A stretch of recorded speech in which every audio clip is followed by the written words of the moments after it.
Good morning and good afternoon. Welcome to another episode of Before Coffee. It is Thursday. That means we have a list of 13 best film sequels. That's right, the sequels to films that were, I guess, already good, but these ones were better or are just graded really highly. So, the best sequel of each series. The best movie of each series is, I don't know. Yeah, the best. So these are the sequels that are better ranked than even the first film that came out. It is the first and only international game show Before Coffee, a father and daughter podcast where we look up our news stories right before we start. We just got caffeine in our bodies and we're learning to speak and read live on stream. Let's get into our general news stories and our Thursday's 13 list and roll that segue wheel.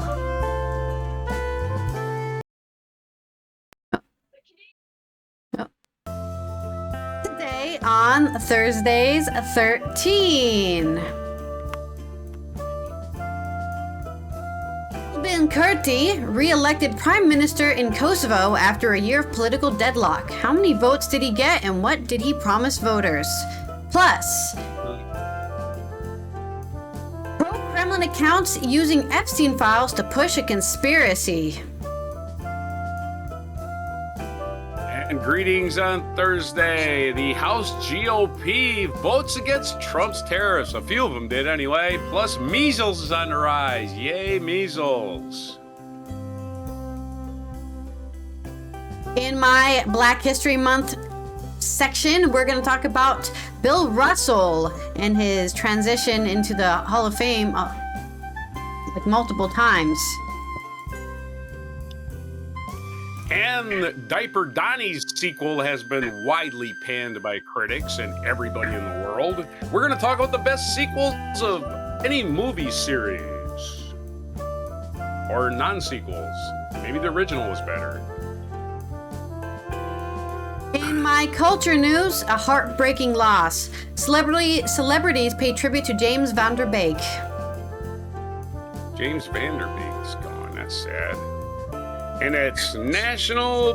Geez, only a couple of things today. It's National Plum Pudding Day. Plum pudding. I'm not sure if I've ever had that, but there you are. It's National Plum Pudding Day. February 12th, 2026. I'm Before Coffee and Plum Pudding.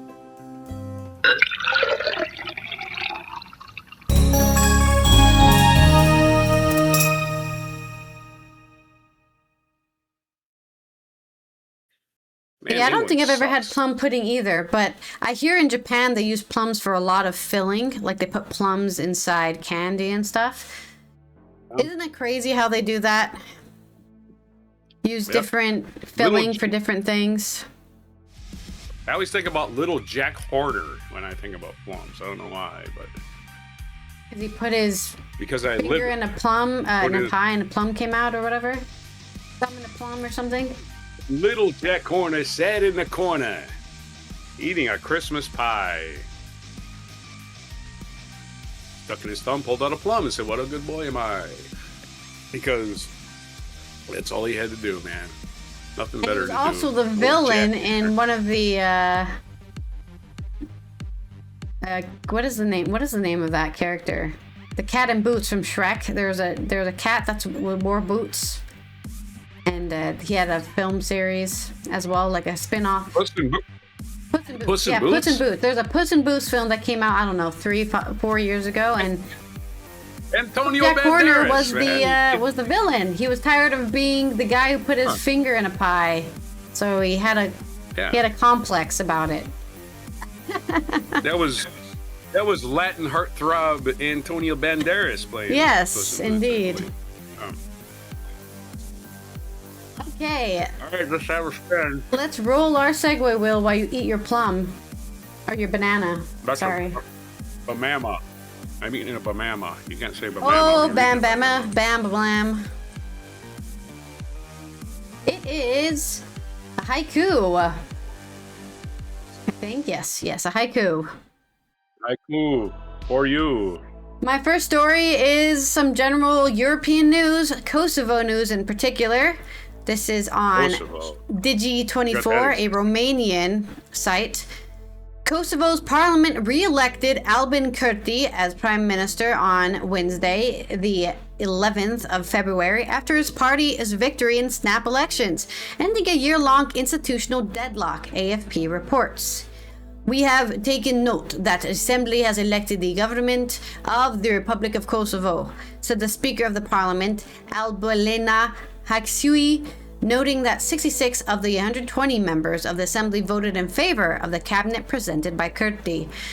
The parliamentary elections were held on December 28th, following the failure of Albin Kurti 50 to form a majority after the first elections in February 25.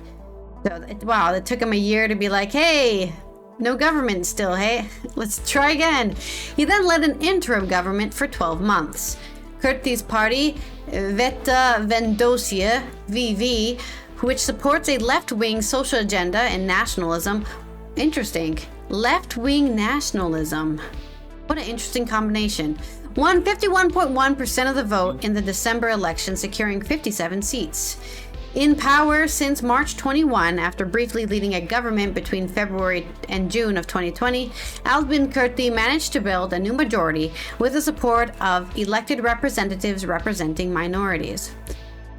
In a speech before the vote, Kurti outlined a program focused on the economy and increased defense spending, while criticizing Serbia, which has never recognized the 2008 independence declaration of its former southern province of Kosovo. In recent years, we have faced relentless attacks and threats from Serbia, he told lawmakers, while promising to contribute to normalizing relations with Belgrade.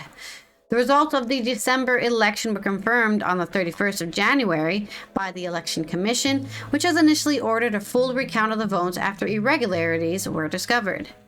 A criminal investigation was opened, and more than 100 election staff were arrested in mid-January for falsification of election results, pressure and intimidation, as well as active and passive corruption. Not the election staff. Come on, man. About half of them were placed in custody for 1 to 2 months while the investigation continued.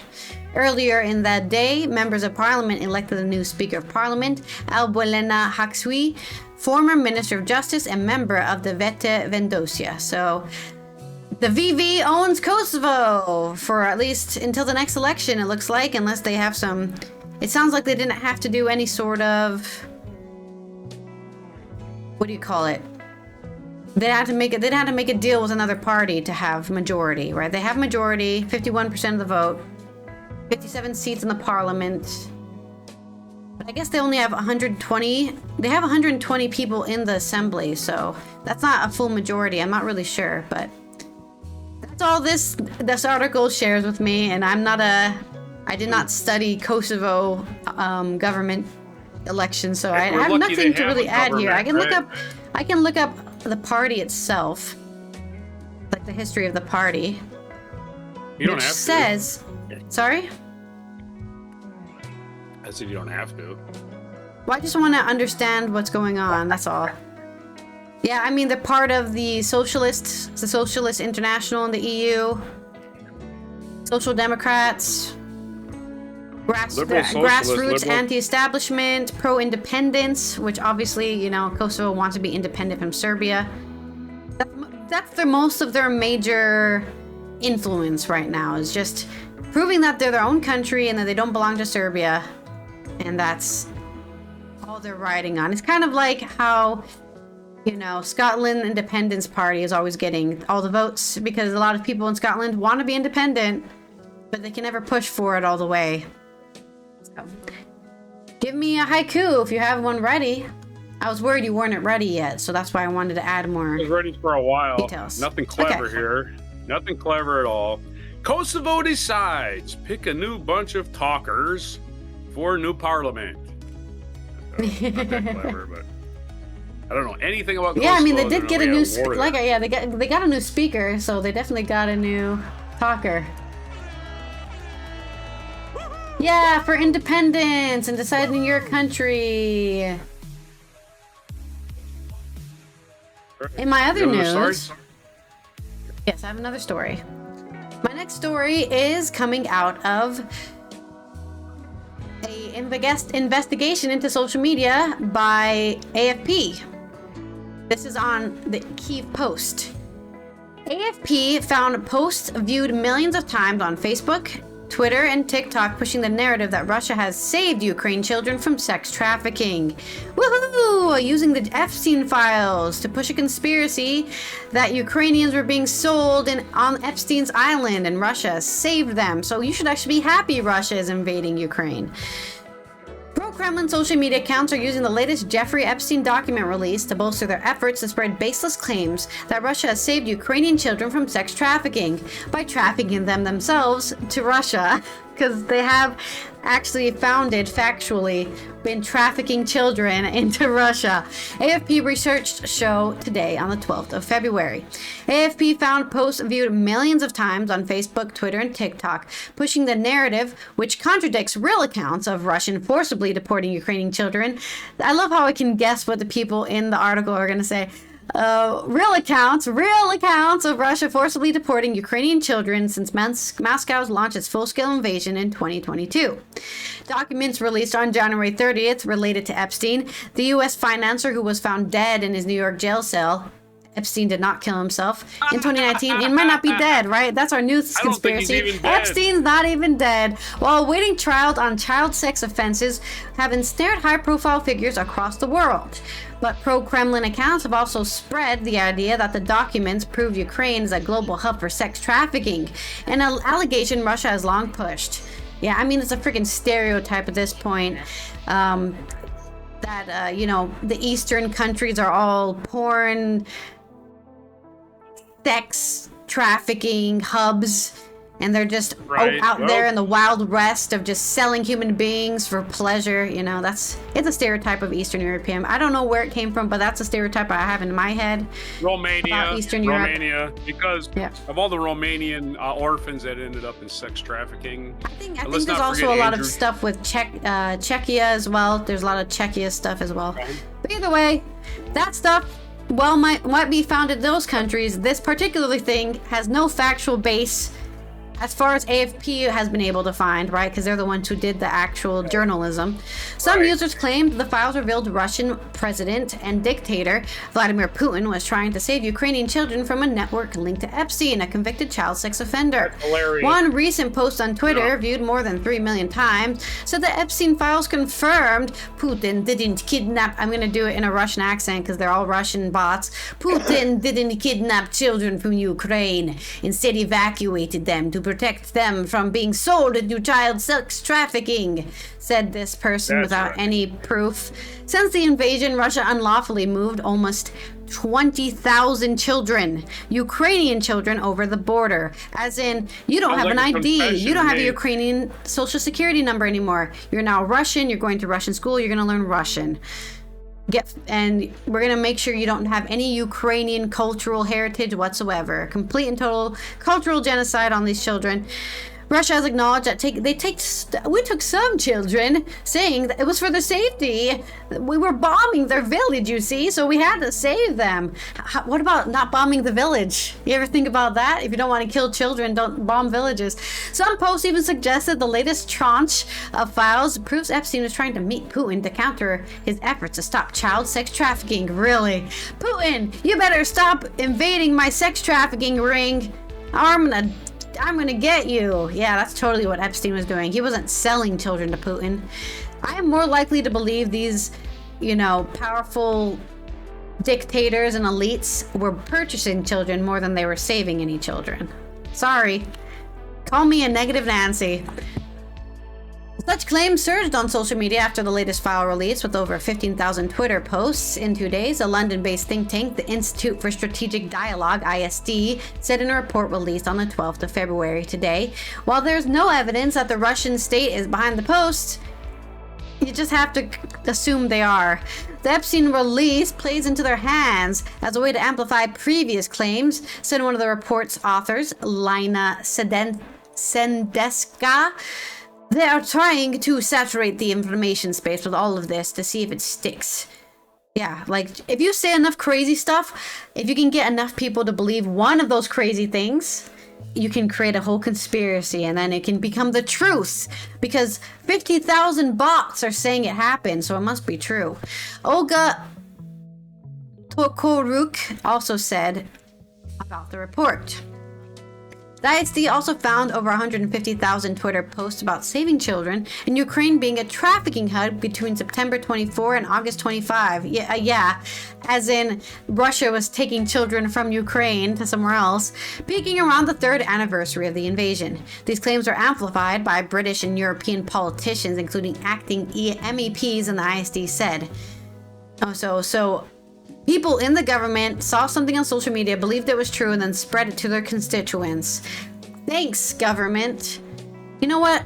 They should just stay off social media. I don't think the government should be on social media. I never liked it, when the president, I think it was during Obama's time, got an official Twitter account. I thought that was the weirdest fucking thing ever. Oh, the White House had an official Twitter account. That's the POTUS, the POTUS account. And I'm like... It was some aide. I don't care who it is. Can we just stay out of social media? It's just gross. Yeah, it's just gross to me. The Urban Scoop going on at midnight to assault people. It ain't the same thing, man. The Urban Scoop media platform set up by British anti-migrant activist Tommy Robinson last year. Reminder: Tommy Robinson is basically a terrorist in the UK, so he's not a great guy. He's a piece of shit. And if you see him, punch him in the face for me. Last year released a documentary where former UK lawmaker Andrew Bridgen made unproven claims about Ukrainian child trafficking. Yep, just say stuff and people will believe it. Bridgen also spoke on the show of US radio host and conspiracy theorist. They're turning the frogs gay, Alex Jones. The anti-Ukraine narrative involves British officials because the UK is one of the strongest supporters of Ukraine, Tokoruk said. So there's your... This is me telling you now, right? They're gaslighting you. Do not believe them. The only child trafficking that has occurred in Ukraine is by Russians. Putin's not saving children. Whatever, the EU isn't buying children from Ukraine. That is not happening. The only proven, factual thing that has happened is children being kidnapped from Ukraine, sent to be brainwashed into Russian citizens somewhere in Crimea or in Moscow. And that's the only actual thing that's happened. Don't listen to the gaslight. This is my anti-gaslight message. Are you going to add that to your haiku now? Haiku time. No, I've got 3 of them now. Grok is for Nazis. AI is... I'm sorry. Let's do it again because I added an extra syllable there. Grok is for Nazis. AI for lazy people. Epstein isn't dead. And the next one is... this one's actually pretty good. This is... I'm gonna paraphrase a officer during the Vietnam War. Sadly, it became necessary to destroy the town to save it. Yep. That was the logic of the Vietnam War. I love people. Yep. We're here to save the Russians in Ukraine by bombing their houses, and then they have to move to Russia. Yeah, you saved me now. My third one is a Russian, whatever this guy is trying to expose it. All Ukraine is bad. It's my confirmation bias. Epstein isn't dead. I couldn't come with another... I'm just going to say Epstein, there's no proof he's dead, and again, there's proof that he isn't dead because somehow his tattoos disappeared while they were performing life-saving steps on the corpse they dragged from the hospital to pretend it was Epstein, to pretend they were doing life-saving steps. Didn't have any tattoos, or at least didn't have a tattoo that Jeffrey Epstein had. Where the hell did that tattoo go? He got removed in prison? Where's the records of that? So he's not really dead. Of course he didn't commit suicide, because he's not dead. Even though the picture of him is still fake, why would he be out in public, by the way? He wouldn't be out in public. He'd be sending his servants and shit to do stuff for him. Servants. If he's hiding in it. He's probably hiding in Russia, if anywhere. Maybe. Let's spin the wheel for my nonsense. Our next segue is, did it even tell me the segue? Hello. Did it? Non sequitur for your stories. Okay, it's been a while since I had one of those, huh? It's been at least 3 days. Okay, my stories are going to be, as our society continues to crumble into unrecognizable debauchery and stupidity, we're gonna catalog every day of it, right? And we're going to talk about stupid ass old Stinky the Clown Diaper Donnie and his ridiculous tariffs, which no Republican in their right mind ever in the history of Republicans since 1930 when they tried this last time, and it was a terrible idea. Every Republican ever in the history of Republicans has said that's a bad fucking idea until Diaper Donnie decided because he works for Russia. And I have no idea why the House goes against their own economic beliefs in voting for terrorists or supporting terrorists. It makes no sense whatsoever. But now we've got a few Republicans who actually believe in their own principles. Very few, a handful, less than 10. The House voted Wednesday. This is from AP News. Lisa Mascaro, Kevin Fracking. House voted on Wednesday to slap back Stinky's tariffs on Canada, a rare, if largely symbolic rebuke of the White House agenda, as Republicans joined Democrats over the ejections of GOP leadership Grinder Mike Johnson, if that is his real name. The tally, 219 to 211, was one of the first times the House, controlled by Republicans, has confronted the president over his signature policy and drew instant who cares about recrimination from Trump. This vote is very simple. Will you vote to lower the cost of living for America, or will you keep prices high out of loyalty to one person, Donald J. Trump? Rep. Gregory Meeks of New York, a top Democrat in the House Foreign Affairs Committee, who authorized the resolution. Within minutes, the gavel struck. Stinky fired off a bunch of hate. I don't care what he has to say. Don't really give a shit what that fucker has to say about anything. 6 Republicans voted for the resolution, and 1 Democrat voted against it. 1 Democrat? Who is this fucking clown? What is he trying to please? All right, let's find out who that clown is. Let's find the 6 Republicans' names, and let's call out this Democrat for being just a whatever the hell his fucking problem was. Maybe he just likes terrorists. I don't know. Trump recently threatened to impose a 100% tariff on goods imported from Canada over the country's proposed China trade deal, intensifying a feud with Prime Minister Mike Carney. Mike Johnson tried to prevent this showdown. Johnson insisted lawmakers wait for a pending Supreme Court ruling on a lawsuit about the terrorists, but he engineered a complicated rules to change to prevent floor action, but Johnson's strategy collapsed late Tuesday as Republicans peeled off. Let's get some freaking names here. Damn it, man. I hate it when they tell people. There's 6. You can list them, right? I'm getting to the meat of this story. Don Bacon of Nebraska is one of them. He is Republican of Nebraska. He said he was unpersuaded by Johnson's call to wait for a Supreme Court. Why doesn't the Congress stand on its own 2 feet and say that we're an independent branch? Exactly right, Mike Johnson. You're supposed to be a leader, not a follower. Well, I'd like to be a leader, but I need that guy over there to decide for me because I'm a leader. No, you're not a leader, Mike. As a matter of fact, I would expect Mr. Don Bacon to just call for a new Speaker of the House any minute now, because I think he's just sick of this shit. And he's one of those guys that's not running for re-election, by the way. Yeah. I don't think he is. At the end of the day, we're going to have to support our president, said Rep. Keith Self. No, at the end of the day, that's not why you become a representative. That's the problem, right? You're not supposed to do that. Okay, a poorly written article by AP, because it would have been really easy to list the 6 Republicans and 1 Democrat, right? They didn't. So again, AP falling down on the job. I don't know why you pay reporters if they're not going to give you facts. You got to go dig them up yourself. Why did I click on your article? I got to go dig up the facts. And the 6 other 5 Republicans and the 1 Democrat somewhere else because you didn't put them in an article. Way to go, AP. All right, so let's have a non sequitur. That's the end of the story. I can't get the names. I have to go look somewhere else, maybe, right? I thought they'd have them. My fault. I should have screened the story before I read it, right? Oh, I look at the name. I mean, you can look it up now. Is it going to take you too long? No, I'm not going to look it up. I'll look it up while you're doing your show. I got another story to read. Okay. While you're doing your story, I'll look it up. Okay, that's my plan. I'm not going to waste everybody's time going click. Watch the top of my head. Non-sequitur. No, I don't see that. Non sequitur. Let's get the soundboard up. Another case of the being in a club. Got to be in that club, and even though you're the batter on the baseball team, for some reason you care what the pitcher's doing. Not your job. You're Your non-metaphors, non-sequitur. All right. There you go. Non-metaphor. Okay, and we're going to go back to our measles update. It's been a couple of weeks, but I don't know if we've had any recent deaths. But again, measles is one of those things that doesn't go away. You keep it forever, like luggage. You're going to be carrying that around the rest of your life, and you don't probably get you in the contagious. And one day you're going to be normal, and next day your brain's going to stop working. Oh, that's something to look forward to. Those 500 cases in South Carolina, that's what they got to look forward to adulthood.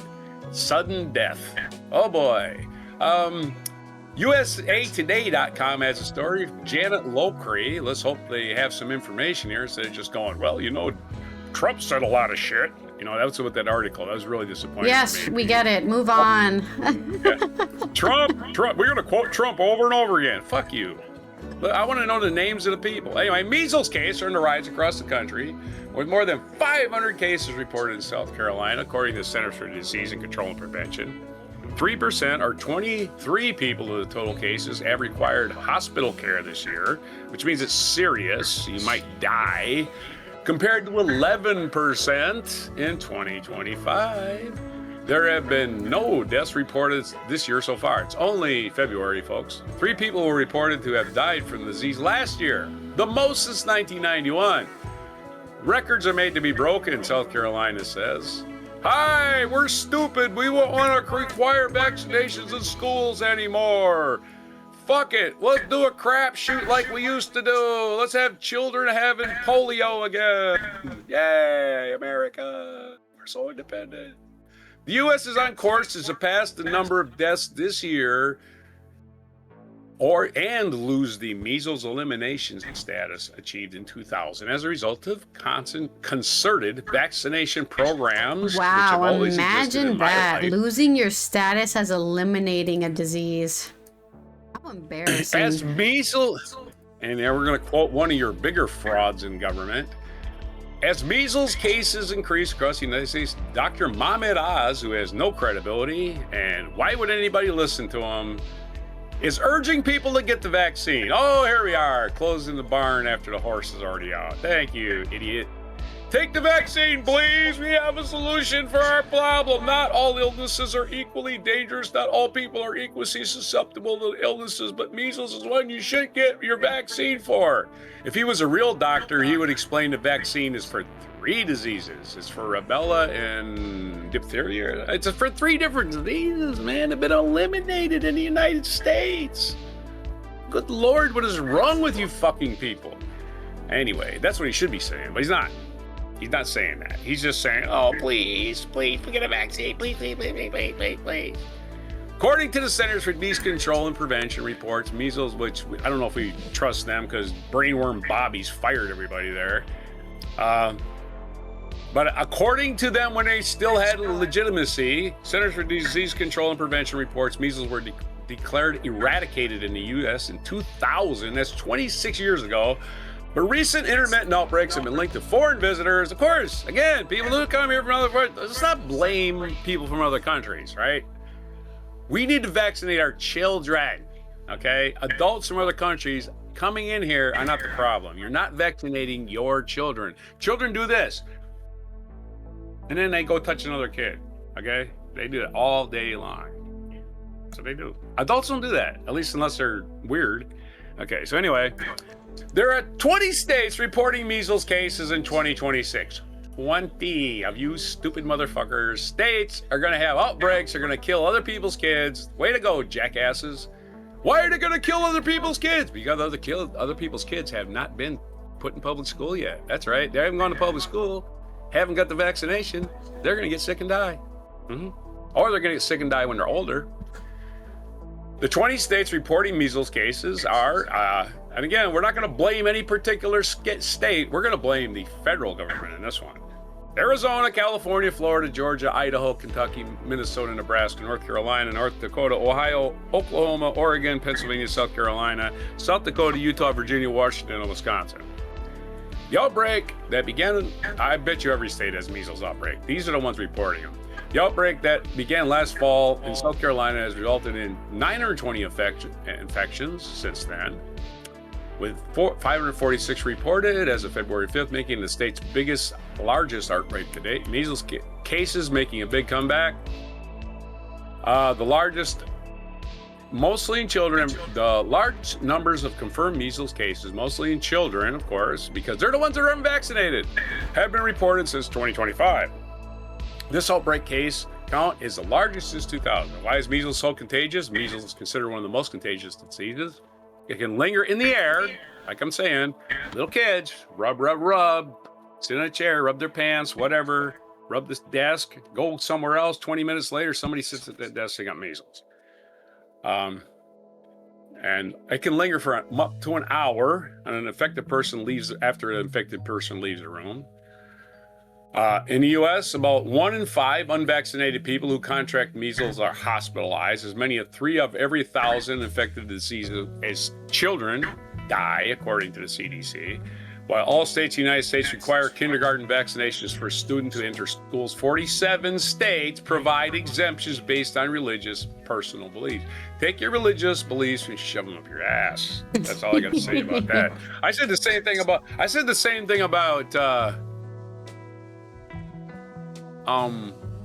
COVID when they were making us get the vaccinations or have a religious excuse not to get the vaccination for COVID. And I'm like, what the hell's a religious excuse?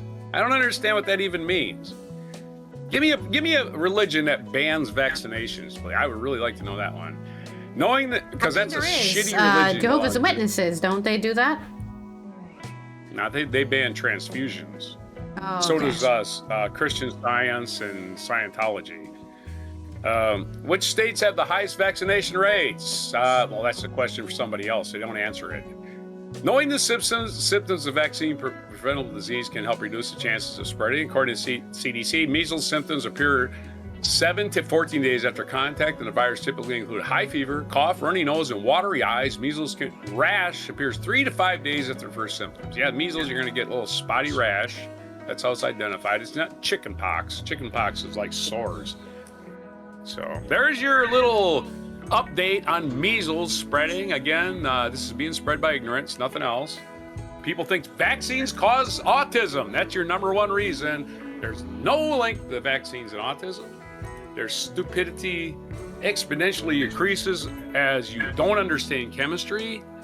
Well, you know, they keep those serums stored in mercury preserver. That includes mercury, and mercury is a poison. Therefore, the poison's being transferred. I'm like, what? Mercury doesn't uncouple itself from whatever chemical compound it's part of on its own. It doesn't go, I am mercury, I'm out of here. It stays in that chemical compound. It doesn't leave, man. That's like saying, you know what's also dangerous? Chlorine gas will kill you. You know what chlorine gas is in? It's in your salt. That's right. Your salt is chlorine gas combined with sodium.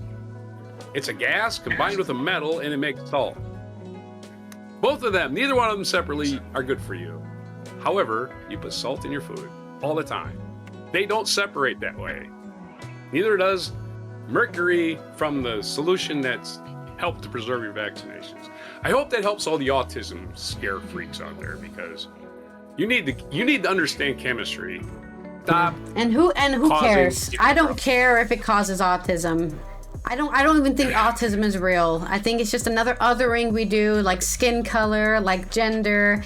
That person thinks differently from me. I need to put them in a box so I can treat them differently and give them less rights, and call them disabled and say, like, I think it's completely, and maybe I'm a bit autistic here, but I think it's completely normal that there's humans that like the night more than they like the day.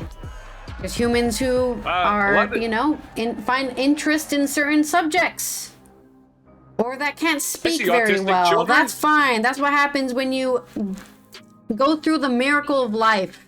Sometimes it doesn't do it correctly or whatever. I don't even want to use the word correctly. Yeah, again, it's a fucking dice toss of just like, you made it. You made it out of a human body into the world. The end. That's the end of that equation, okay? The same people who want to criticize their children or whatever for being autistic aren't even trying to develop that hidden talent that child obviously has in some talent somewhere, unless they're completely brain dead. They want to shove people with autism into the place that they're supposed to be, and that happens all the time. They're mute. Well, let them be mute. Maybe they don't have anything good to say. Who cares? If he's mute and can play piano like freaking concerto at the age of 6, well, there you go. He's some people just generally just don't, what's the word? Yeah. The thing is, under our capitalist system, we equate use from people based on how useful they are for making money for the economy. So if you are, for lack of a better term, invalid, you literally just don't do anything and you just sit there all day. You're useless to society. You don't deserve to exist. Stephen Hawking didn't do shit from like the 1960s on. He didn't even move a muscle. He couldn't. So I don't believe in this, by the way. I think life is life, and whatever it's doing, who cares? As long as you're letting them live. All right, you said that. Right, I agree. And I have PTSD about this, is why I'm bringing it up, because I had to work with a guy, and for the first year, he was constantly would not stop talking about his son is autistic, and I got to get him to a specialist and fix him somehow. And I keep saying, like, I'm listening. Why don't you just love your fucking kid? I was like, so how's your other kid? Well, my other kid's normal. Okay, so maybe this kid you have has a special talent that you haven't discovered yet. Maybe you ought to just be patient. And everybody's different. But I was just trying to tell him, look, without trying to offend this stupid poor bastard, because I was new. Just trying to tell him, like, you know what? Everybody's fucking kids got something wrong with them. They don't. I don't care if you think your kid is more broken than other kids. This is what I want to say to him. He probably is better than most kids. And he was talking to me about his family as a bunch of useless dirtbags.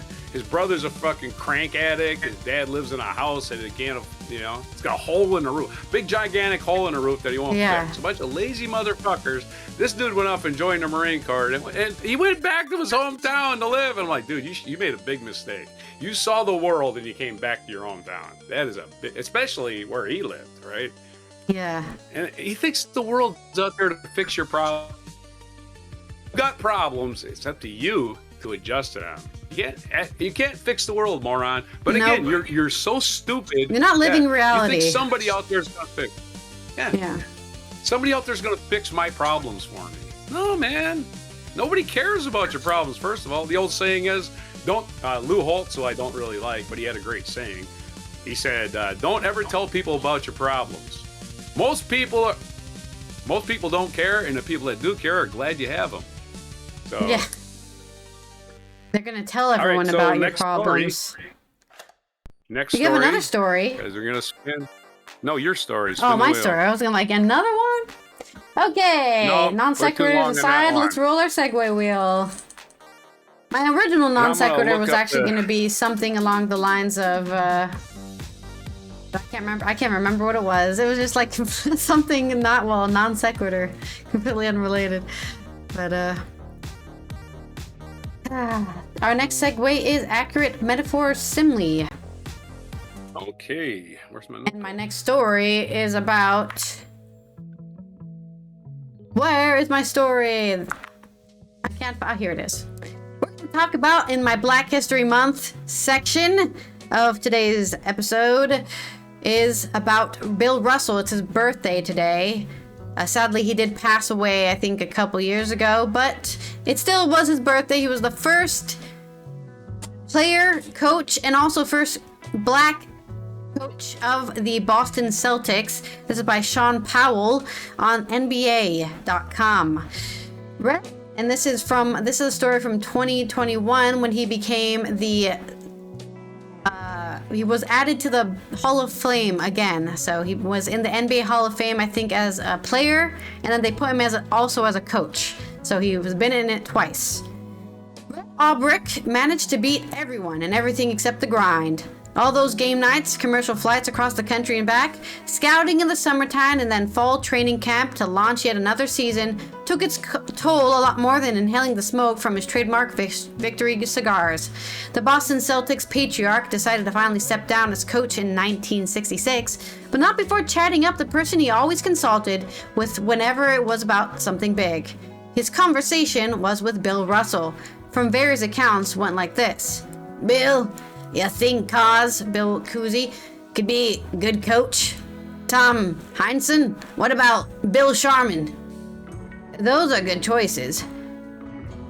There's someone else. How about you? The NBA back then wasn't that complicated, detailed and hierarchy-layered machine it is today, where coaching candidates go through a gauntlet of executives and a battery of tests to dissect their smarts and strategy and fit for the job. In the case of who will succeed, the legendary Red Auerbach, it was even more simplistic and automatic. Bill Russell was the only logical choice. In retrospect, his ascension might seem odd. Not only did Russell never serve any time on the bench in any capacity, he was still a player and the centerpiece of the Celtics dynasty. As a coach, he'd been a complete neophyte who'd also double as a player, which of course made all the sense in the world to anyone who knew the Celtics and Russell. Yes, I'll do it, Russell said, giving him the answer he wanted. That began a clean succession from one of Naismith's Memorial Basketball Hall of Fame coach to one who's about to get inducted or has been inducted into the Hall of Fame, where he's already taking up a place as one of the all-time great players. Russell joins Tom Heinsohn, Bill Sharman, Lenny Wilkens as the only NBA players and coaches in the Hall of Fame. Legendary UCLA coach John Wooden is also double honored for his work. Russell only coached the Celtics for 3 seasons, 66 to 69, winning championships in 2 of them. That ratio can't be beat in any other sport. He had a command of the locker room as a coach and stood tall among his teammates as a player, and the results from the double duty reflected as much. Russell also became the first black coach in any American professional team sport. Not just the NBA, but the NFL, hockey, lacrosse, whatever they were playing in the 60s. He was the first one to coach a team. In the smoldering 1960s, where racial unrest raged at times, a decade of civil rights awakening, this was no small thing. The meaning of it all definitely registered with Russell, a man of great pride, and how he was put in position of authority and placed in charge of the Celtics team with 5 white players and 6 black players, not counting him. When I was appointed coach of the Boston Celtics, the players accepted me with no antagonism at all, Russell said years later. They respected me as a player and my knowledge of the game, and they played as hard for me as they used to play for anyone else. Being a player coach, unheard of today, wasn't exactly a novelty then. There were 5 player coaches in 1960s, and Russell's former teammate Bob Cousy even came out of retirement to hold the dual roles for 1 season with the Cincinnati Royals. The last player coach the NBA will most likely ever see was Dave Cowens, briefly with the 1978-79 Celtics. That's interesting. That is a good point, right? Michael Jordan didn't go on to coach. Who else? I'm trying to think of his name. LeBron James didn't go on to coach, right? They just signed a movie deal and said. LeBron James still playing, man. Yeah, I know he's still playing. But I feel like people probably ask him that all the time. Like, would you coach after you finish your career? And he's like, nah, I'd rather just keep playing until I die on the court. Michael Jordan didn't coach. He owned a team. He still owns a team, I believe, but he doesn't coach. Magic Johnson tried to coach. He was terrible. Larry Bird tried to coach. He was okay, but he quit. So a lot of these guys can't really coach. You know, the problem with good players is they expect all the players to be as good as they are, and they're not. Right? What do you mean you can't do a 360 dunk? 4'11". I don't know. Anyway, you need to go back to practice. Essentially, the player coach signaled for any substitutions from the floor, and drew up strategies during timeouts, as any coach would. Wilkins had the role with the Seattle Supersonics and Portland Trailblazers, and he laughed recently at the thought of that happening today. No chance, Wilkins said. There are too many reasons why that wouldn't work now. But it worked for me and Bill because as players we had the respect of our teammates. We were still very effective as players, and we were natural and proven leaders. As in Bill's case, he was the leader of the Celtics from the time he joined the team, the main reason they won all those championships. There was another unusual Celtics arrangement with Russell that totally foreign now. He didn't have any assistant coaches. Today, a typical team might have 7 assistants who can't fit on one bench together, each with specific duties. Russell had a staff of 1. He coached the guards and the big man, ran all the practices, called the timeouts, and drew up plays. Larry Siegfried, a reserve, did help with some bench duties. Russell did listen to his players and took their opinions and advice to heart. He said at the time, "The players know I have a lot going on in my mind, and I appreciate the help. I've never tried to prove that I'm a big genius, and I'll accept all the help I can get from the players. If something's not right, let me know. I don't like to single out guys in public. I know all these guys, and there's no point to that." Don Nelson, one of the few surviving members of those Russell-coached Boston teams, enthusiastically confirmed Russell's ability as a coach. Speaking recently from his home in Maui, Nelson, also in the hall as a coach, said the arrangement with Russell was ideal. Adding, "He was the whole package. Great guy, great player, great coach. I don't know how much better it can get than that. A lot of people say players don't make great coaches. But Bill Russell was the antithesis of that. He had the greatness in both areas. It was the perfect scenario for Red to step down and Bill to take over. He was the most important person in the franchise, and he wanted to do it. He was great to play for. I loved that guy." Curiously, in Russell's first season as a coach, the Celtics didn't win the title. They lost in the playoffs to Philadelphia 76ers and Wilt Chamberlain, the only time Russell would taste defeat against his rival. Boston then delivered back-to-back titles in 68 and 69, the last of which was somewhat surprising. The 69 Celtics began to show their age, and clearly the dynasty has wrinkles. They won just 48 games and weren't the favorite heading into the playoffs. Russell, at 34, wasn't dominant. Imagine not playing NBA at 34. That's crazy. The league saw younger, bigger men, Elvin Hayes, Wes Unseld, Nate Thurmond among them, challenge Russell nightly. Russell averaged a career low of 9.9 PPG, although he did post 19.3 RPG and fought through his knee issue. The Celtics barely survived the Knicks to reach the finals, and once there, fell behind 2-0 to the Lakers of Chamberlain and Jerry West. Yet somehow, Russell won... 19 rebounds per game. Is legendary, by the way. 19 rebounds a game are stats that this guy didn't put up, right? Moses Malone. That's why I said, although he did post a night, they're saying he had a low PPG, but his RPG was still good. Yeah, so definitely. Moses Malone is shaking at 19 rebounds a game as a player coach. I'm just saying. Oh my God, he's a coach too, and I get 19 rebounds a game. Oh, yeah, Yet somehow Russell won his 11th ring after Boston took a thrilling Game 7.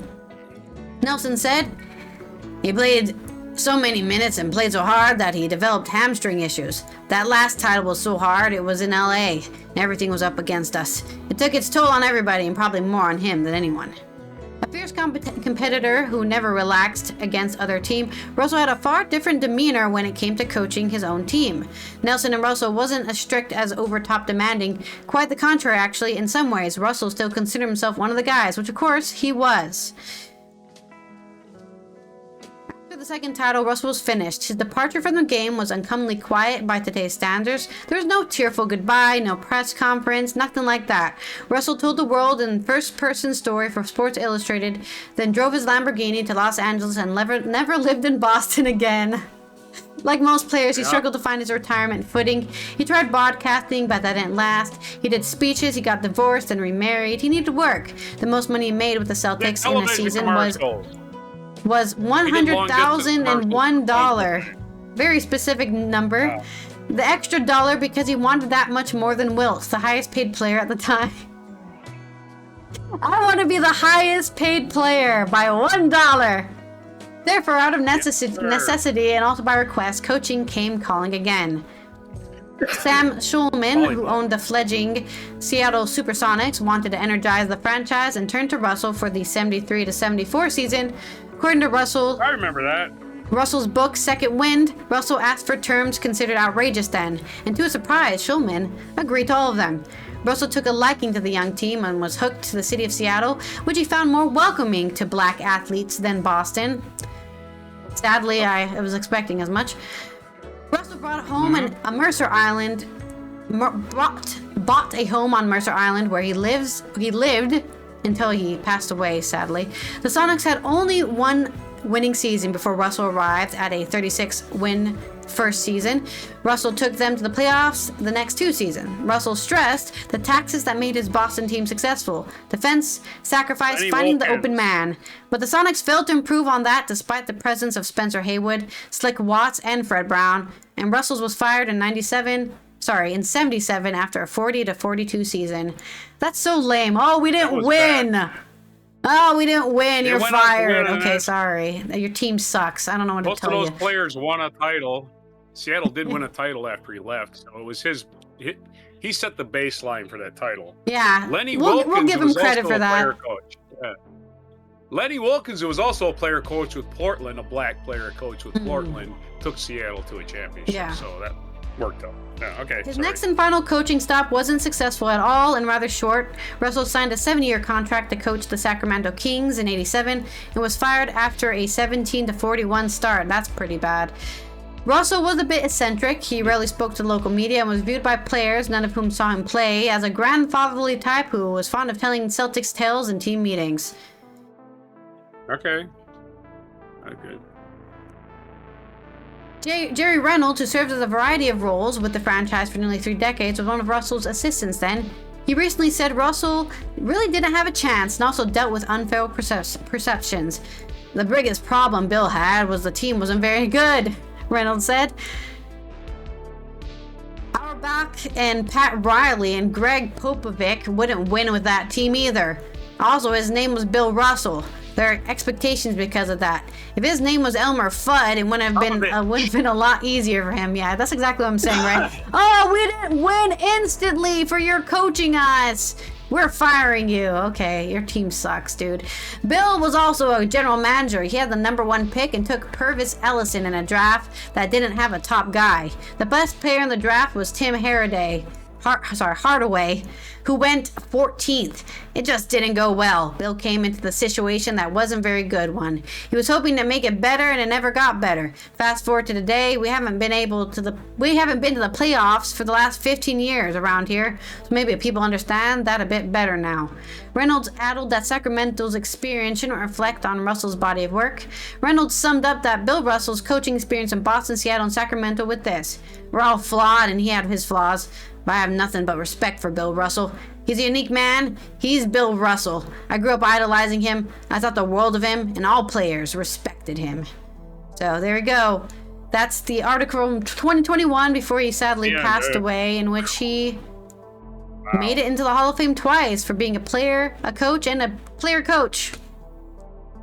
Well, he wasn't and the first black coach of a professional American team, in any sport, which is why we're talking about him.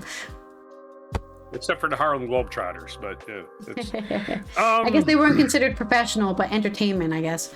They were. That's one of my favorite trivia questions: is what was Wilt Chamberlain's first professional team? And be Lakers. No, it was the Globetrotters. Yeah, He was considered too freakishly tall for the NBA. Imagine that. That's the stupidest fucking thing I've ever heard in my life. The guy who scored 50 points in one game and never fouled out. Never fouled out. Not one time. Anyway, we're back to Bill Russell. My metaphor, and you brought up Don Nelson. I'll talk about him in a minute. My metaphor about the player coach is about the player coach. Because when they talk about a guy being the general manager and the coach, right?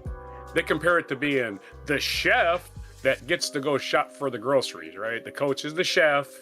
Yep. And the general manager is the guy who shops for the groceries. But if you're both, you get to be the chef and the guy who makes the stew, right? But if you're a player and a coach, you're the chef and you're in the stew. So that's my metaphor. There's my metaphor for being a player coach. You're a chef, but you're in the stew. Exactly. And I want to talk about Don Nelson. Two other things. Don Nelson, my favorite ex-Celt. I hate the Celtics, by the way. To this day, I hate the Celtics because they cheated the Bucks out of their championship in 1974. Personal vendetta when right Kareem, there. Yeah, they kept following Kareem out of the game. Kareem was the best player in the world. He was the entire time he was in the NBA. And they kept following him out for ticky-tack fouls. I was a little kid losing my fucking mind. Every time Kareem touched anybody, it was a foul. And here's Dave Cowens on Kareem, pushing him out of bounds and nothing called. That's happened consistently. And Kareem was getting technicals for complaining about the fouls. They cheated. Cheating in sports is not new. Fixing games is not new. And that series was fixed. Either way, I do have respect for certain players in Boston. And Don Nelson's one of them because he became the coach of the Milwaukee Bucks. And you mentioned he lived in Hawaii. Why does Don Nelson live in Hawaii? Because he's a big pothead. That's right. Don Nelson is a big old pothead. He once had the most victories as a coach in the history of the NBA. And when he retired from the NBA, he moved to Hawaii so he could grow his own weed because it was legal there. So that's why I like Don Nelson. And my other thing there's a list of coaches in the NBA that worked with, that were players with Bill Russell, right?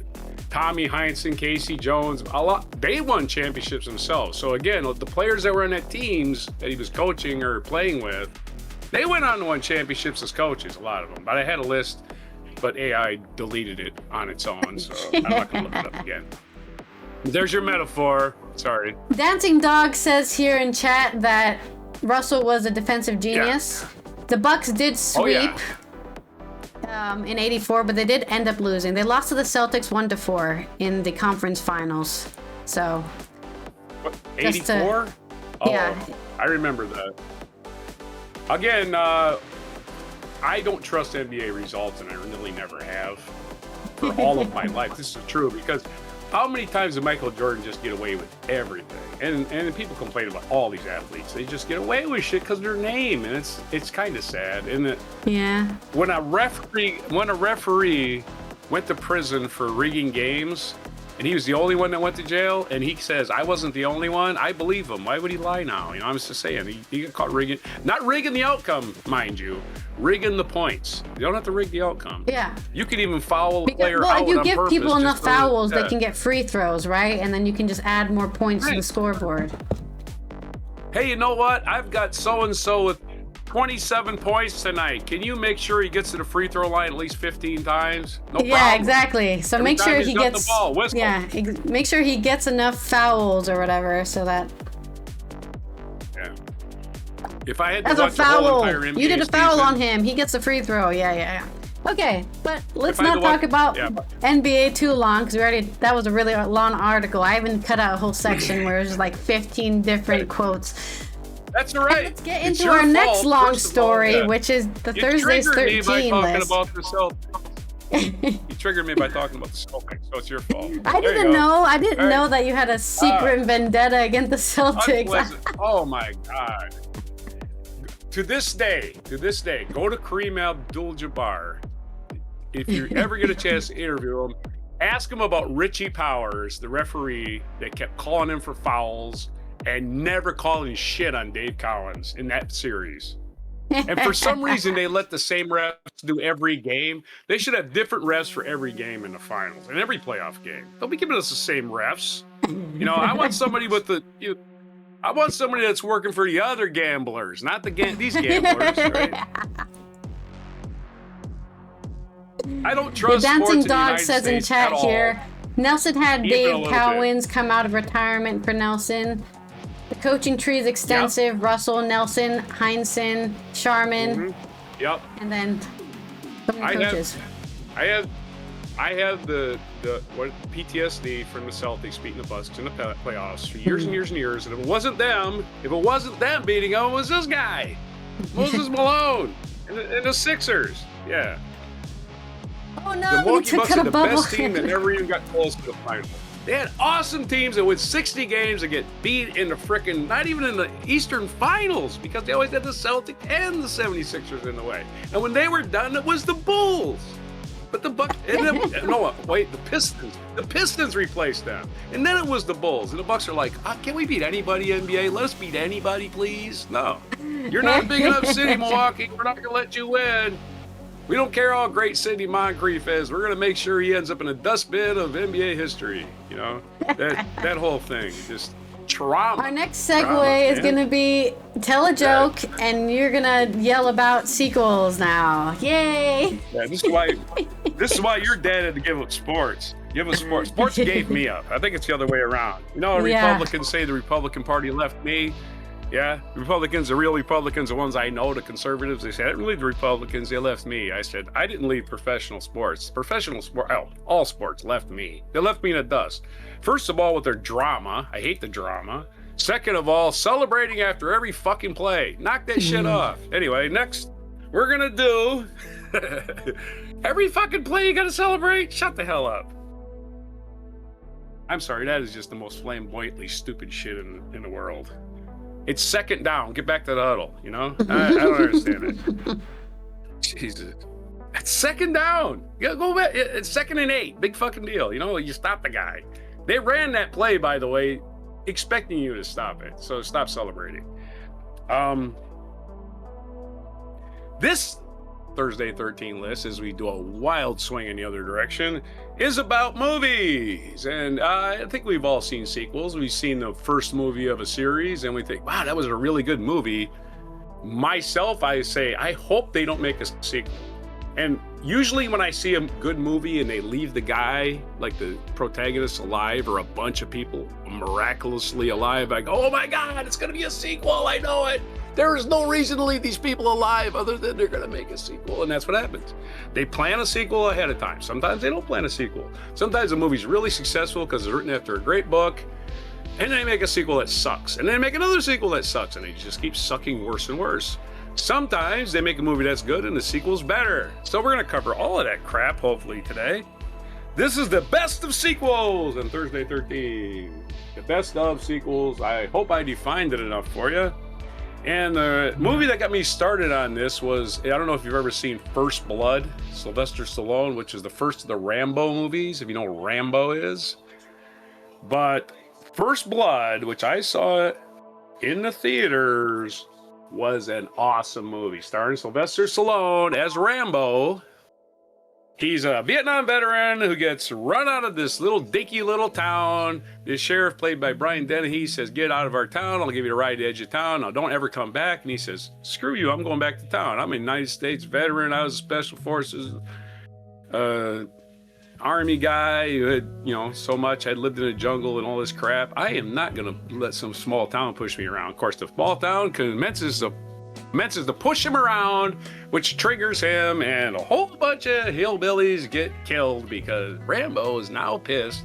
And it was a very profound movie because it was about the way we are treating Vietnam veterans.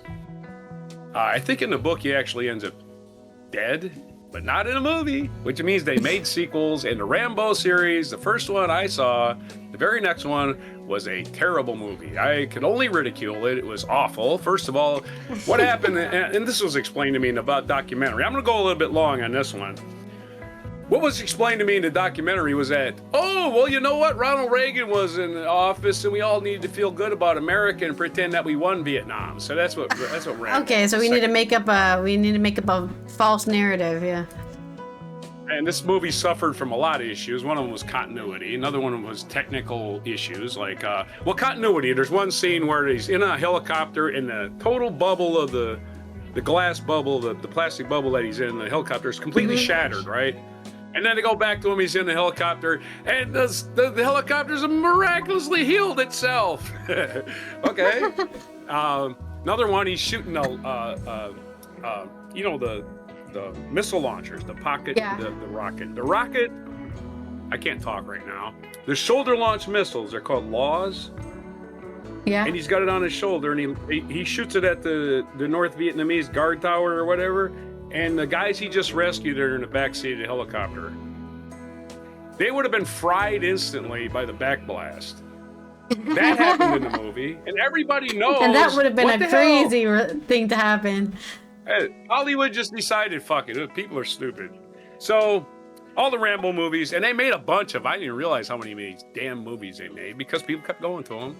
But they just got worse and worse. I only saw the second one, and that was enough for me. I have no interest in this franchise. I think the third one is somebody invaded America and Rambo saves us. It just got worse and worse.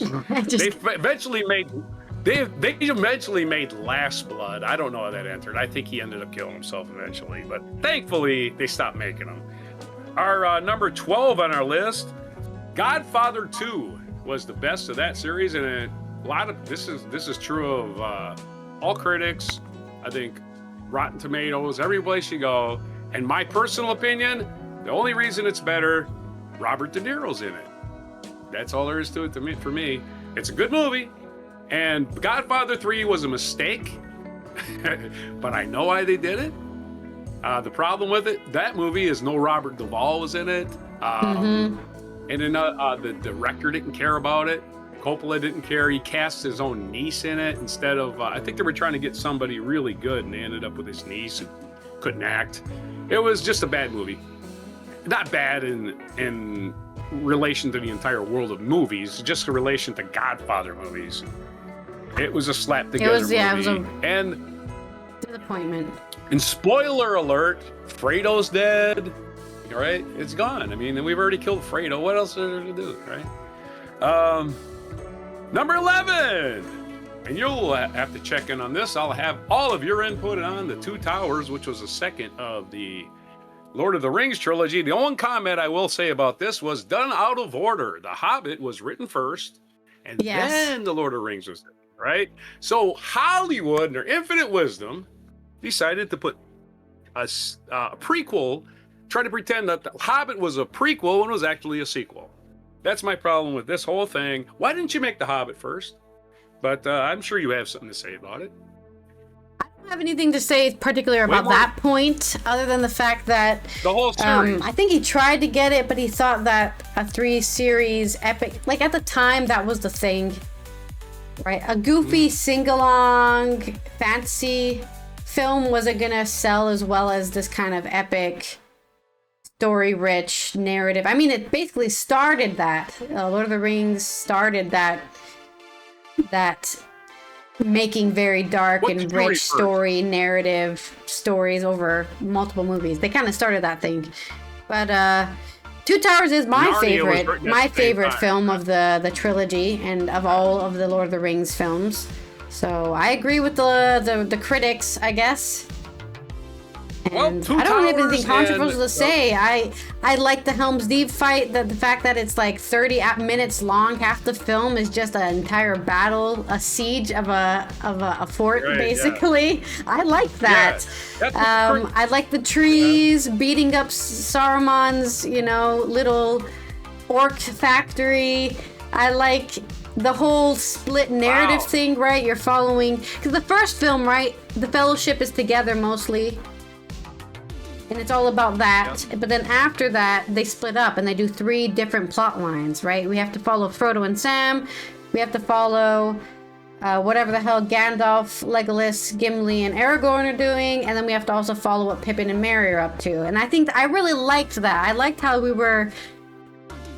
Meanwhile, I liked the asides, and the meanwhile, this was happening. Even though, technically, book-wise, right, it's not in order. Because by the time I think Helm's Deep is happening, Frodo and Sam are already fighting Shelob. Like, that's already happening. But that's because the books were written differently.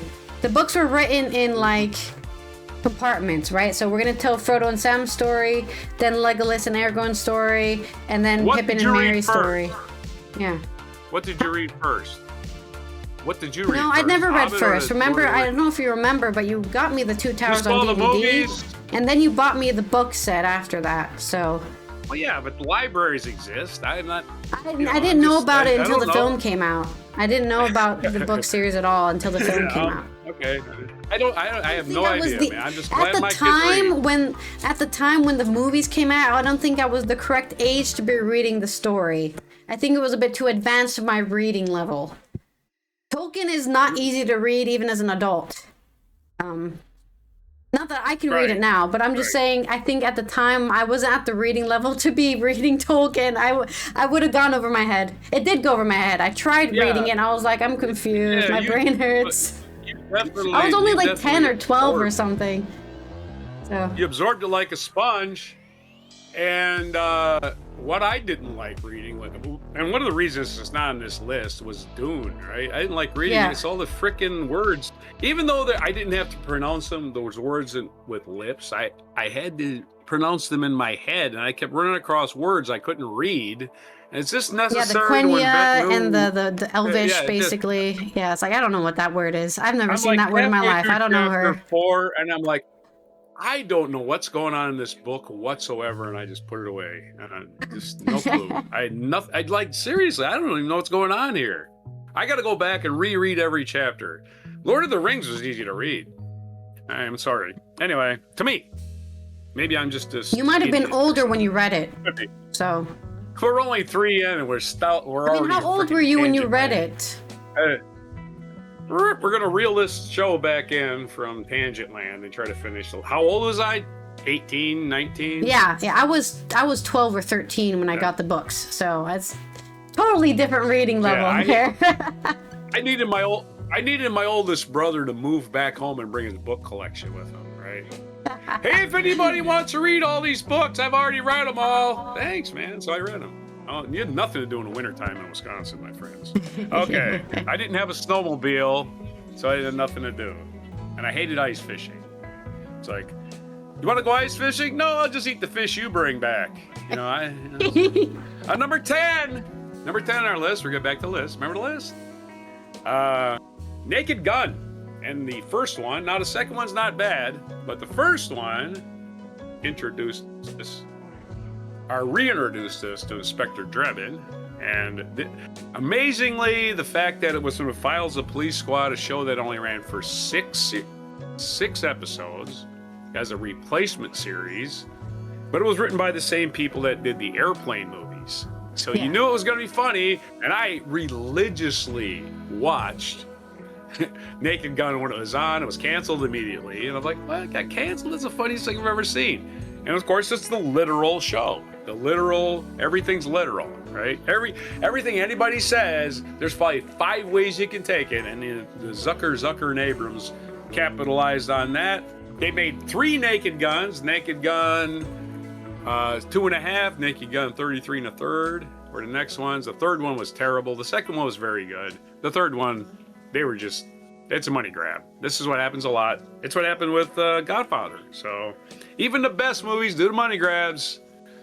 And Naked Gun introduced us to abusing O.J. Simpson. Never forget that. So number 9, Raiders of the Lost Ark, which is what? The first of the Indiana Jones series. I think they made like 20 of these now, like Indiana Jones of this and that. I don't know. I'm not sure about 20. Maybe 8. Yeah, it seems like it. Yeah, it's a lot. It's a lot more than I thought, right? When I looked it up, I said, "That was oily as all those. Holy shit!" It was a lot more than I thought. Either way, I'm only going by the first 3 because I think what happened was George Lucas and Steven Spielberg got together and said, "Hey, here's an idea. Here's a script. Blah blah blah. Let's do it." Right? So executive producers Steven Spielberg, blah blah blah. Let's do it. Actual producer George Lucas got together and made a really cool movie with Harrison Ford, who was already under contract, and right? this was the one where they were beating up Nazis, right? Which wasn't controversial. The Nazis faced yeah. It wasn't controversial to be against Nazis in those days. And against Karen Black. I think this is like, I like this movie. I think the rest of them got a little bit too campy for me. I think that's the word. Campy, is that it? Well, they always had to have like a woman and like a child sidekick in every single film, and sometimes that didn't always work. Yeah. Cutesy pie. And I do like Sean Connery as his dad. I think that was the second one in Indiana Jones and Temple of Doom. That was Sean Connery playing his dad. But he wasn't in the first one. So even though I like Sean Connery, even the Rotten Tomatoes and everybody else agrees with me, Raiders of the Lost Ark was the best one. So anybody that disagrees is fine, but you're wrong. That's all. You're just wrong. It's okay to be wrong. Number 8, I never had any interest in the Star Wars series. This is why I wasn't that excited when they started doing prequels. So I'm not even going to talk about the prequels because prequels don't sequels, count. and the main calls. Yeah. No. Prequels do not count in this countdown. If you made a prequel, that is cheating. Okay? Because what you did was no, this is not a prequel is not a sequel. Here's why. Oh my God, this show I made is really successful. And you know what? This one actor that's still in the show, this happened to Breaking Bad. He's under contract to us, and I just give him a little bit more money. He'll do another series. And these other guys that are stars of this one, they've got offers up the yin yang. I don't even want them anymore, right? But this new movie is going to be when they're all younger, blah, blah, blah, you know, and we'll do flashbacks and flash forwards and all this fun shit, you know. I actually hate prequels for that very reason. But I think Empire Strikes Back, which was the second one of the Star Wars series, because they blow up the Death Star, the Empire Strikes Back. They put Henry Ford in prison, and Henry Ford, our Harrison Ford, the big reveal from Darth Vader happens, and he goes, "No, that can't be true," and then he gets his hand cut off, and he falls down, and everyone's down on their luck. Yeah. I know you'd know the reason why it was the best, because I had no idea. To me, they all run together in my head. Because I saw them all at once on video. I didn't go to theaters. I was like... But a lot of people ranked the original better, and I was like, yeah, I suppose. But if your thing's about special effects... I'm going to be honest with you. I fall asleep. The first time I ever watched Star Wars, because I am a prequels kid, because the prequels came out while I was a child. So that's the first time I ever heard of Star Wars, right, when the prequels came out. And then they were having, I think on Sci-Fi, one of those TV channels, they're having we're going to play all three of the original trilogy after each other. And I was like, oh, I can finally watch these films and for free, right, on my TV. So I sat there, I was watching A New Hope, and I remember and then I woke up at Hoth at the beginning of Empire Strikes Back. So, yeah, New Hope, downvote for me. I fell asleep halfway through it. Robert, who grew up watching the original trilogy as well, he fell asleep around the time it just took them so long to blow up the Death Star. It's like at the end of the film is when that happens, and before that, it just, oh my God, when are they gonna blow up this goddamn huge giant space station? Can they stop talking? Again, I think right. I just want to do the Hollywood background on it, because I remember when this movie came out, I was all into comedy. I didn't give a shit about space movies. You want to make me in 1976, if you wanted to make a space movie, make a movie about Star Trek. They'll do that. And they eventually did. I thought it was a ripoff of Star Trek. I was like, where I got Star Trek? But I didn't care. I cared more about comedies. But the point I wanted to make was George Lucas is famous now. But back then, he'd only made American Graffiti, which was a very successful movie, low-budget movie, and it made a lot of people stars, like Harrison Ford. Oh yeah, did I say Henry Ford? I meant Harrison Ford. I can't believe I said Henry. Yeah. So he knew all these people that he put in Star Wars. Somehow he got Sir Alec Guinness to play Obi-Wan Kenobi. Blows my fucking mind. Yeah, he thought it was all crap as well. Famously, he was like, this shit is wacky as hell. You're going to pay me how much? So it must have just been half of their budget. Half of their budget must have been paying Alec Guinness, right? So, or maybe he just had a drug habit and needed the money. I don't know. But there's my little take on that. Of course, the next movie, they had a shitload of money to make a sequel. Yeah. They're like, oh, they had shit, a whole parade and everything. And then they discovered years later, we're running low on money. Let's make some prequels. Right on. Number 7 is the Airplane series, where apparently they made only 2 and said, that's it, we're done. And that's the way you do it. The same people that made Naked Gun, the Naked Gun series came after the Airplane series. So you put these in chronological order. One of them must have realized, you know what, we stopped at Airplane at number 2. I think we had another bad one in us that would have made some money. So that's probably why they made 3 Naked Guns. Airplane 1 was, if you haven't seen it, it's just a takeoff on 0 Hour, which is a black and white movie made in the 50s or the 60s. A black and white movie a lot of the same dialogue. If you want to have a fun afternoon, watch 0 Hour and then watch Airplane. It's the same movie. The same movie, except with gags all the way through. Airplane 2 is the same movie as Airplane 1, except they're taking a space shuttle to the moon. That's the only real difference. And the gags are pretty much the same, and it's the same movie. So you can put all three back to back, and you'll have just drop some acid and laugh your ass off. Do you have anything to say about Airplane? Airplane 1 is the best of the series, but only they're the same movie. They're the same movie. A lot of the same characters, too. William Shatner, is in it. Airplane 2. Instead of, he isn't an Airplane 1, but he's an Airplane 2. That's the only selling point I can have over that one. You can't go to the moon without William Shatner in the movie. Number 6. Back to the Future made 3. They should have stopped at 1 because it got stupid after that.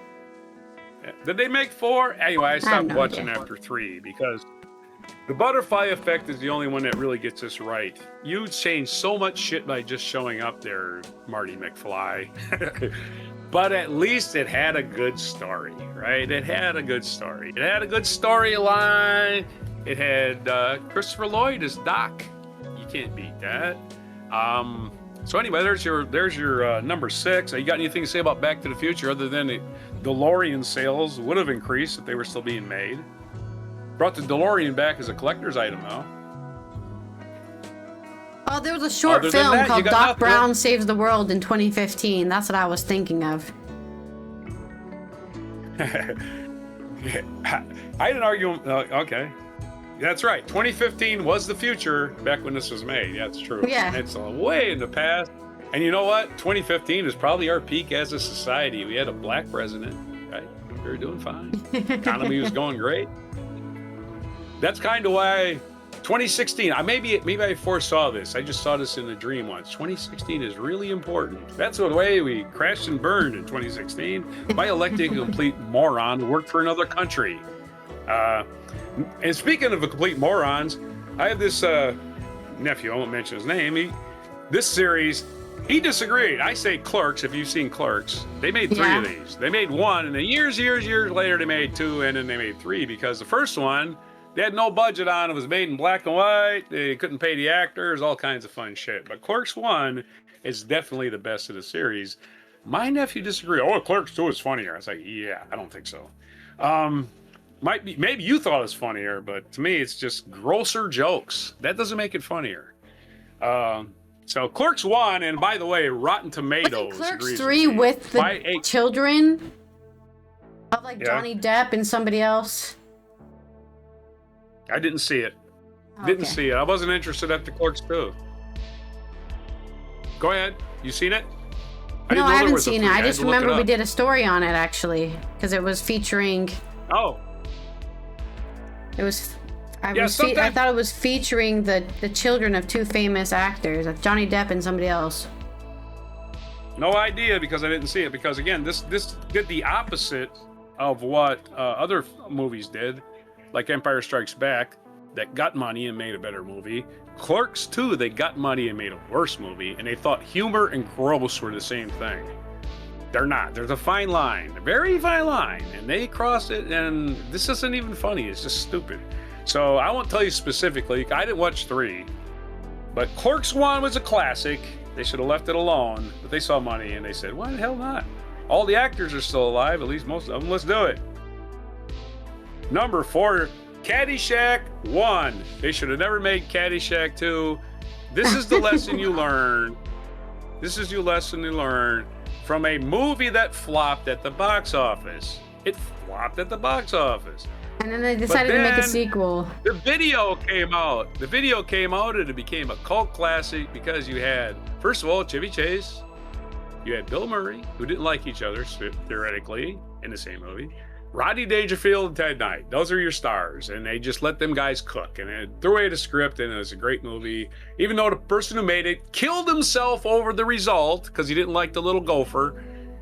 He jumped off a cliff in Hawaii, legitimately, because he didn't like the movie, the finished product. It's a better movie than his first movie, which was Animal House, which I can't stand. Animal House was awful. I saw that. What's so damn funny about this movie? It's just people being assholes. I didn't think that was funny.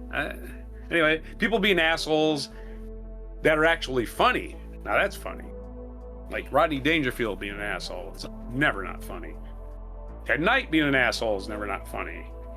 So Caddyshack 1, they made Caddyshack 2, and none of the original actors are in it. None of them. No Chevy Chase, no Bill Murray, no Ted Knight, no Rodney Dangerfield. They had, well, let me think.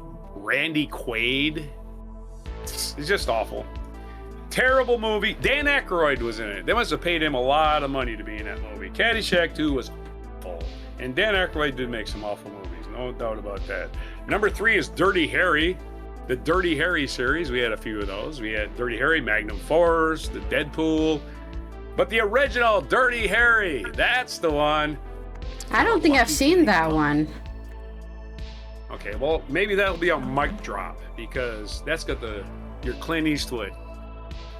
Tell you the truth, I don't know how many bullets I got left. Let me tell you, do you feel lucky today? Do you, punk? That one. So Dirty Harry cleaning up the streets of San Francisco with him and his Magnum 44. Hello. Yeah, that's right. Dirty Harry, blowing him away. That's how he got his name. Number 2, this one here, Maverick, the sequel, right? Yeah. Top Gun 2, or whatever they called it. Top Gun. The first Top Gun was a remake of Officer and Gentleman. I don't care how many times you try to tell me it ain't. It's the same movie as Officer and Gentleman. They could have even played the soundtrack, and I wouldn't even know the difference. Love lifts us up where we belong. Highway to the danger zone. Take my breath away. Those movies are the same. They're the same movie. If you've seen Officer and Gentleman, which was released a couple years earlier with Richard Gere and Deborah Winger and who is the drill instructor? Louis Gossett Jr. won an Academy Award. Really? Watch Officer and Gentleman and then go watch Top Gun. Tell me they're a different movie. They're not.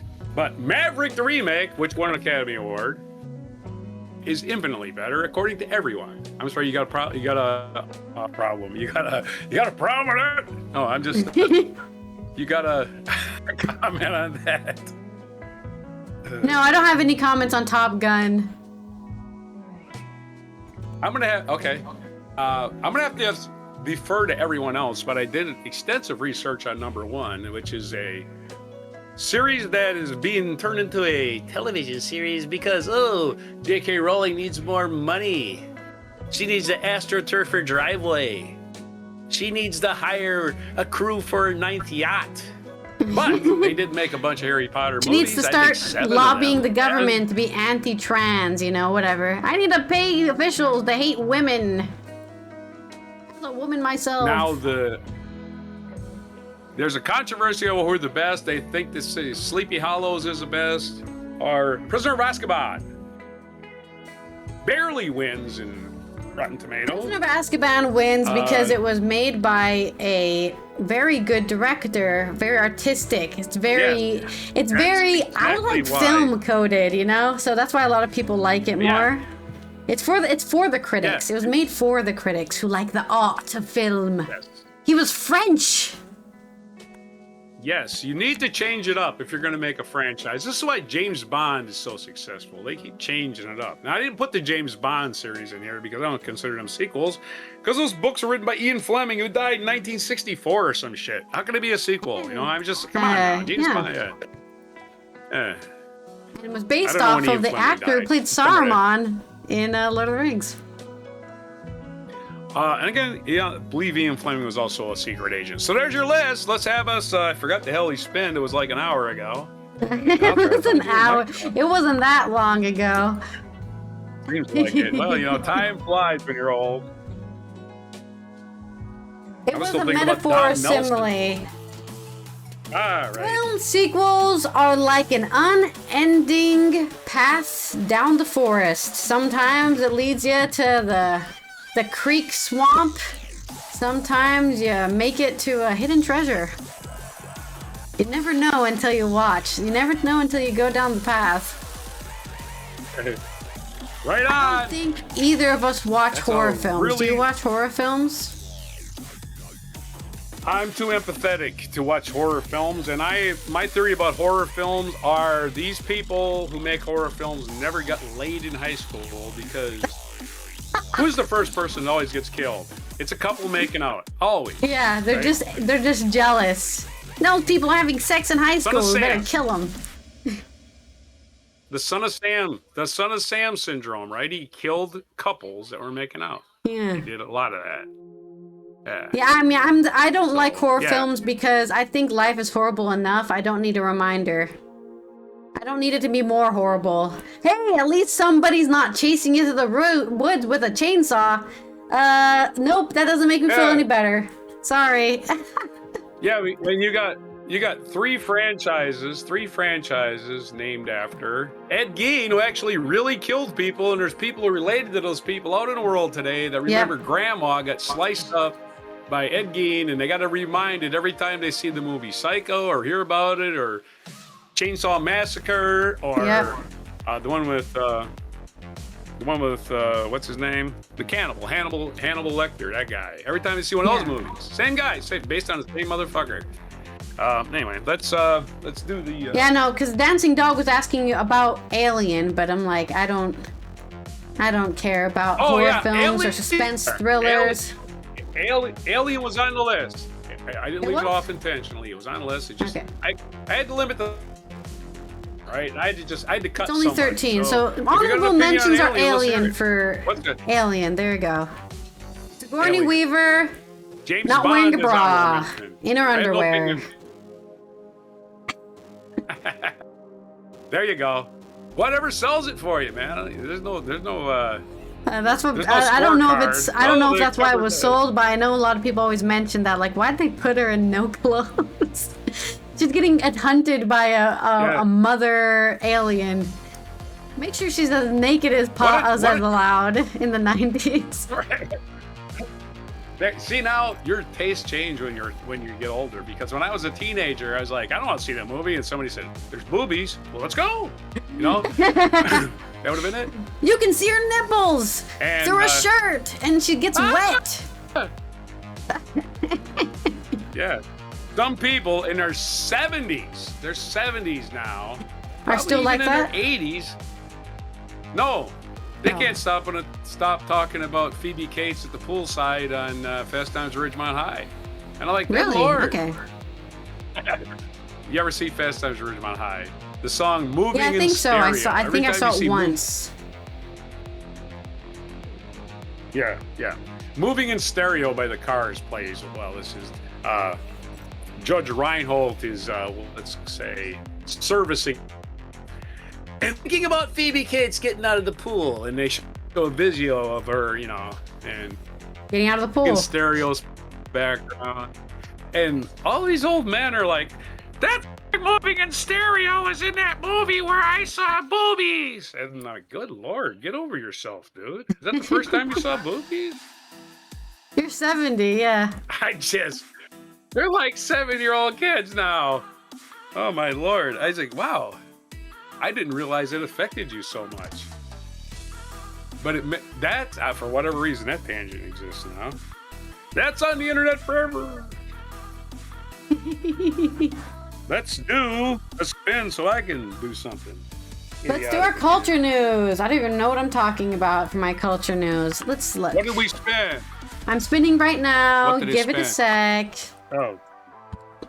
2 secs. I'm going to find you a video, so I'll be quiet. Give me an alliteration headline for the sad, heartbreaking loss of James van der Beek. I'm going to pronounce it in the Dutch way because I know how to say it properly. I'm better than you. This is from David Morquand on Your News Culture.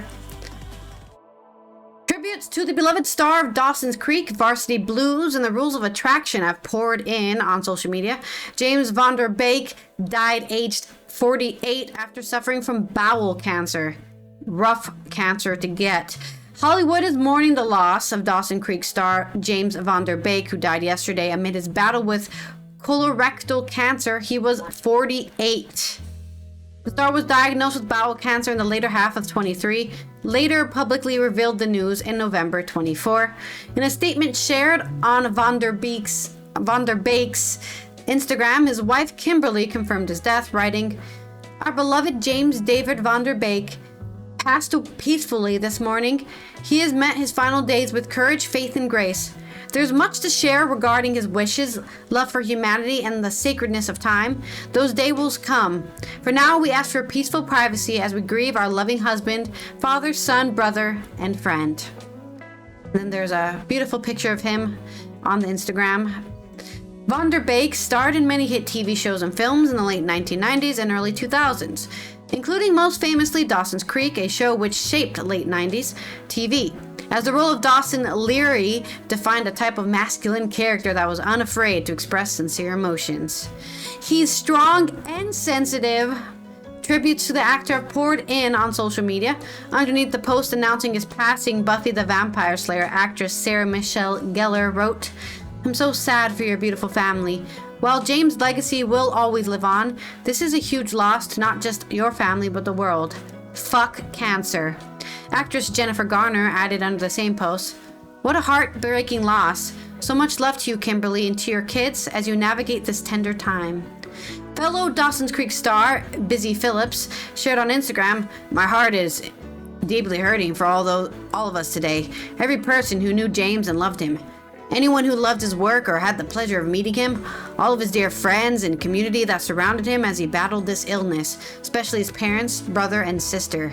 Ugh, right, his parents are still alive. That sucks. She added, Busy Phillips. "But I am profoundly heartbroken for his incredible wife Kimberly and their 6 magical children. James Van der Beek was 1 in a billion, and he will be forever missed. And I don't know what else to say. I'm just so sad. He was my friend and I loved him, and I'm so grateful for our friendship all these years." "Sending love and light to your family," wrote Chad Montgomery, who starred alongside Van der Beek on One Tree Hill. Oh, he was also on One Tree Hill. "James was a giant. We're so sorry for what you're going through. His words, art, humanity inspired us all. He inspired us to be better in all ways. God bless you guys." Lin-Manuel Miranda wrote on his Instagram story, "My whole heart is with Kimberly, Van der James family today." And there's some more reactions from Aaron Featherston. "Brother James, you are Uncle James. You were loved by the whole world, but to us, you were Uncle James." And Dawson Creek officials Instagram also made a post. "We are deeply saddened by the passing." Selma Blair did a post. "James Van der Beek, we started at the same time in this town, and I always just admire and appreciate so much. And then even more so when I met your wife and saw your complete love for that growing family in a way that bowled me over with gratitude that you existed." Stacy Keebler posted a photo. "Spending these final days with you has been a true gift from God. I've never been so present in my life. When you know time is sacred, you won't waste a single breath." Then Hal O's son. "This morning my brother James passed in his sleep. I do not have the words to express the grief.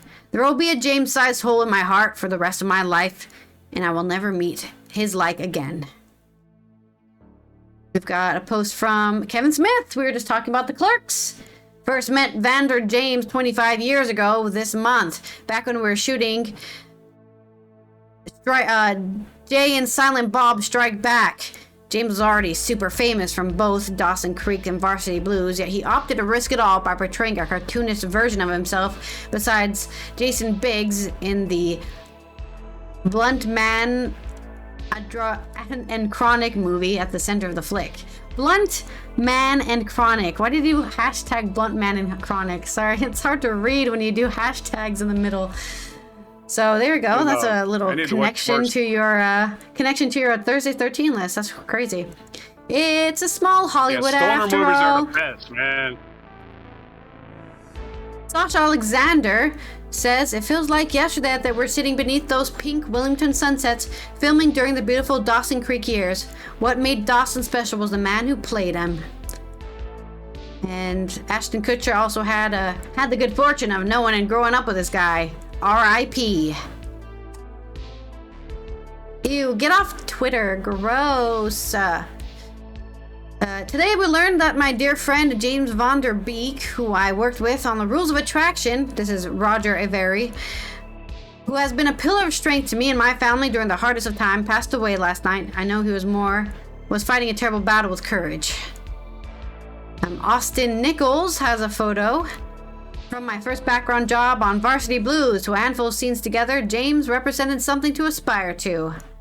Van Der Beek is survived by his wife, Kimberly, and their 6 children.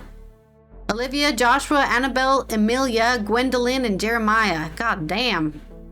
Kimberly has asked the fans to donate to a fundraiser for the family after revealing that her husband's cancer treatment has taken a huge financial toll on the family. Friends of the late actor set up a GoFundMe shortly after the news of Van Der Beek's death. The fundraiser hit its initial target of $500,000 within the 4 hours and has now passed $1 million.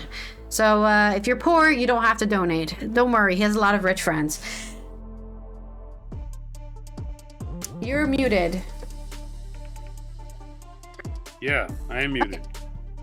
A headline should read, Dynamic Dawson Darling deceased.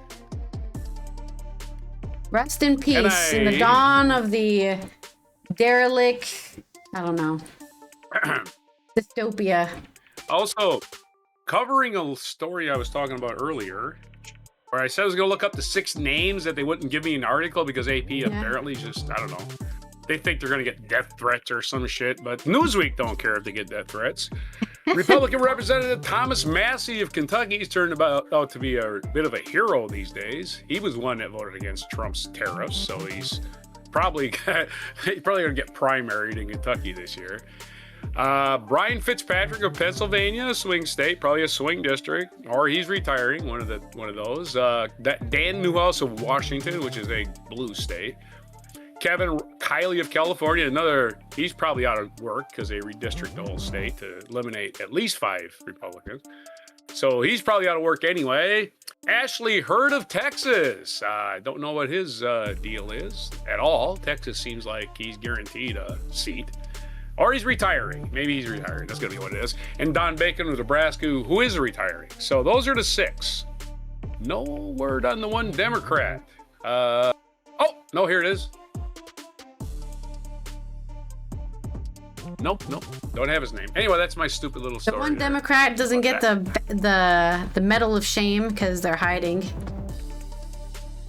I can actually defend a Democrat being for tariffs because that actually is a union position, but not the ridiculous way Trump's applying them. Not the ridiculous way Trump's applying them. Scare them as political weapons to scare people. That's not applied. It creates punish people. Not a great look. It demonstrates you can't be trusted, and it plays into whose hands? Whose hands does this play into? Somebody who really needs the world in chaos about now. He's invaded Ukraine, that guy, the short, bald guy, that guy, remember him? Yeah, it benefits him. That's who Trump works for. We're into this day in history now.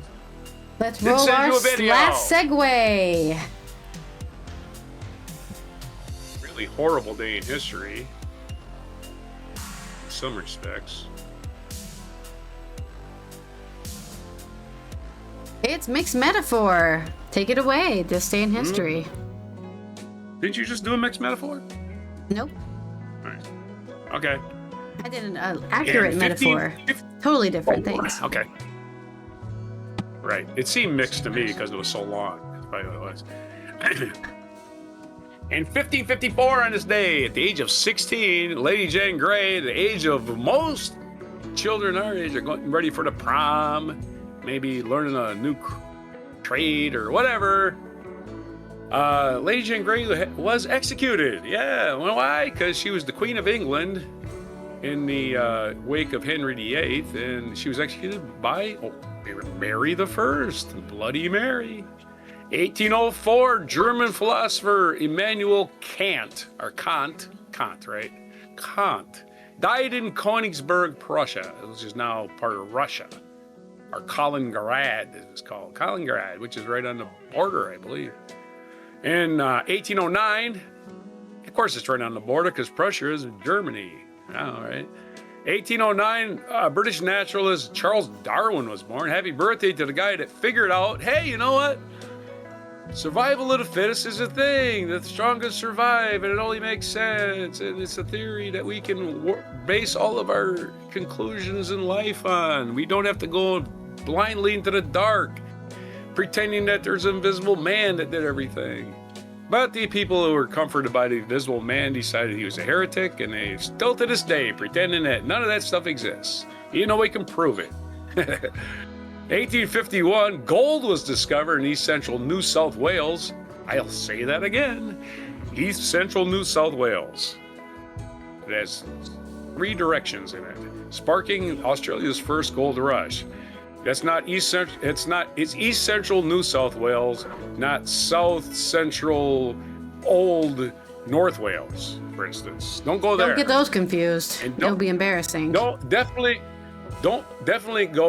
to West Central New North Wales. Holy crap. Why don't you just call it Goldland? That's a good name for it. Jesus. That reminds me of the Cheech and Chong skit, Basketball Jones. Back to basketball. Basketball Jones, where the East Westchester North Stars, the East Westchester North Stars, the champions of the Southern Conference. East Westchester. Where are you from? East Westchester. You're not from West Eastchester? 1909, the National Association of Advancement of Colored People, the NAACP, was founded. And of course, they did a lot of good and fun. One of those things they did was they planted the back of the bus lady, Rosa Parks. They planted her on a bus that caused a controversy. And the actual first controversy was caused by a 15-year-old earlier, but they didn't want to get 15-year-old involved. 1912, Puyi, the last emperor of China, abdicated at the end of the Chinese Revolution, 1912. That must be the Last Emperor movie, the one that movie's about, right? I don't remember the movie too much. 1934, American basketball player Bill Russell was born. We talked about that. We don't have to go into it too much further. The first black coach in major professional American sports. 1947, French fashion designer Christian Dior introduced the Dior bar suit, a stark departure from the practical wartime styles. With its full skirt, tight waist, and pronounced bust, Dior described this new look as the return of the ideal of civilized happiness. Man, I should have read for them back when I was not quite born yet. 1953, the Egyptian government signed an agreement with Britain, granting self-government for the Sudan, which is now dissolved in a civil war, unfortunately. And self-determination went 3 years for the Sudanese. That was 1953, 73 years ago, and Sudan still not figuring out how to run a country because we have stupid assholes out there that think religion's more important than people. 1994, thieves broke into the National Gallery in Oslo and stole the Scream. No! That's the sound it made when it got stolen. Edward Munch famous painting, which I believe was famous before then. Don't reference me for that, but it became more famous when somebody stole it. There were actually more than several. There were several versions that the Norwegian artist Edvard Munch made of his famous painting. So there's more than one. That's crazy. 2002, Slobodan Milosevic, president of Yugoslavia. We're talking about Kosovo, and this was the guy that was behind all the bullshit that was going in that region. He was the president of Yugoslavia in 1997 to 2000, went on trial for war crimes in The Hague. At the International Criminal Trial, he did not face trial, any kind of conviction or anything, because he dropped dead in the middle of his trial. So he cheated the hangman. 2019, as per terms. Yeah, hangman was sitting there wearing a frown, but you didn't see it because he doesn't show his face. 2019 is terms for the Prespa Agreement. 2018, the Republic of Macedonia formally changed its name to the Republic of North Macedonia. Not east-west, northwest Macedonia. Just one direction in their name. We'll confuse you later with that one. 1818 is our featured event. 1818, China's independence from Spain was declared. Yeah, China's independence. Chile's independence. Chile, not China. I was like, when did that happen? I know Spain colonized South America, but I don't remember them colonizing China. Canalizing? That it canalizing. Canalizing.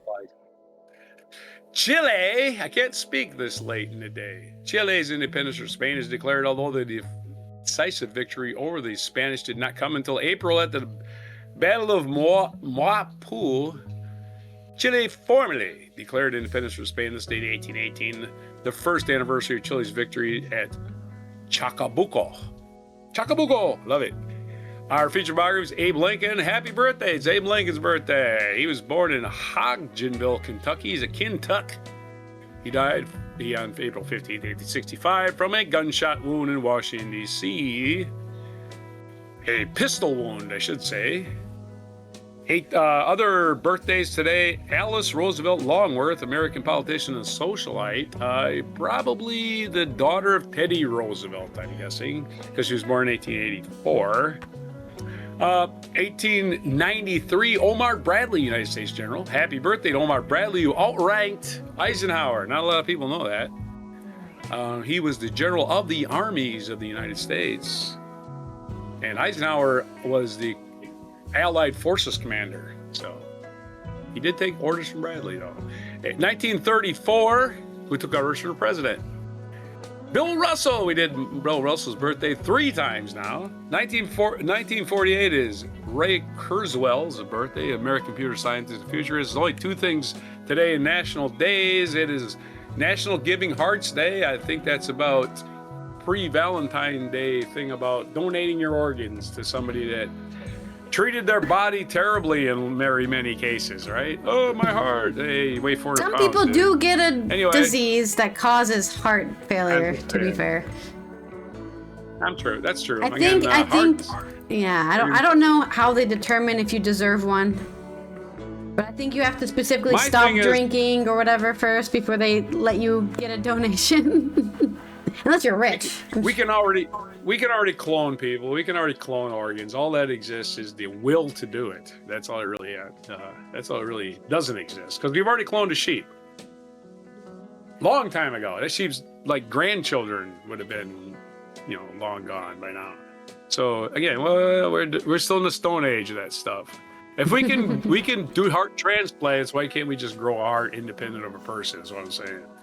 Just have enough things going to keep it going. And the same for kidneys and all those other things we can't replace.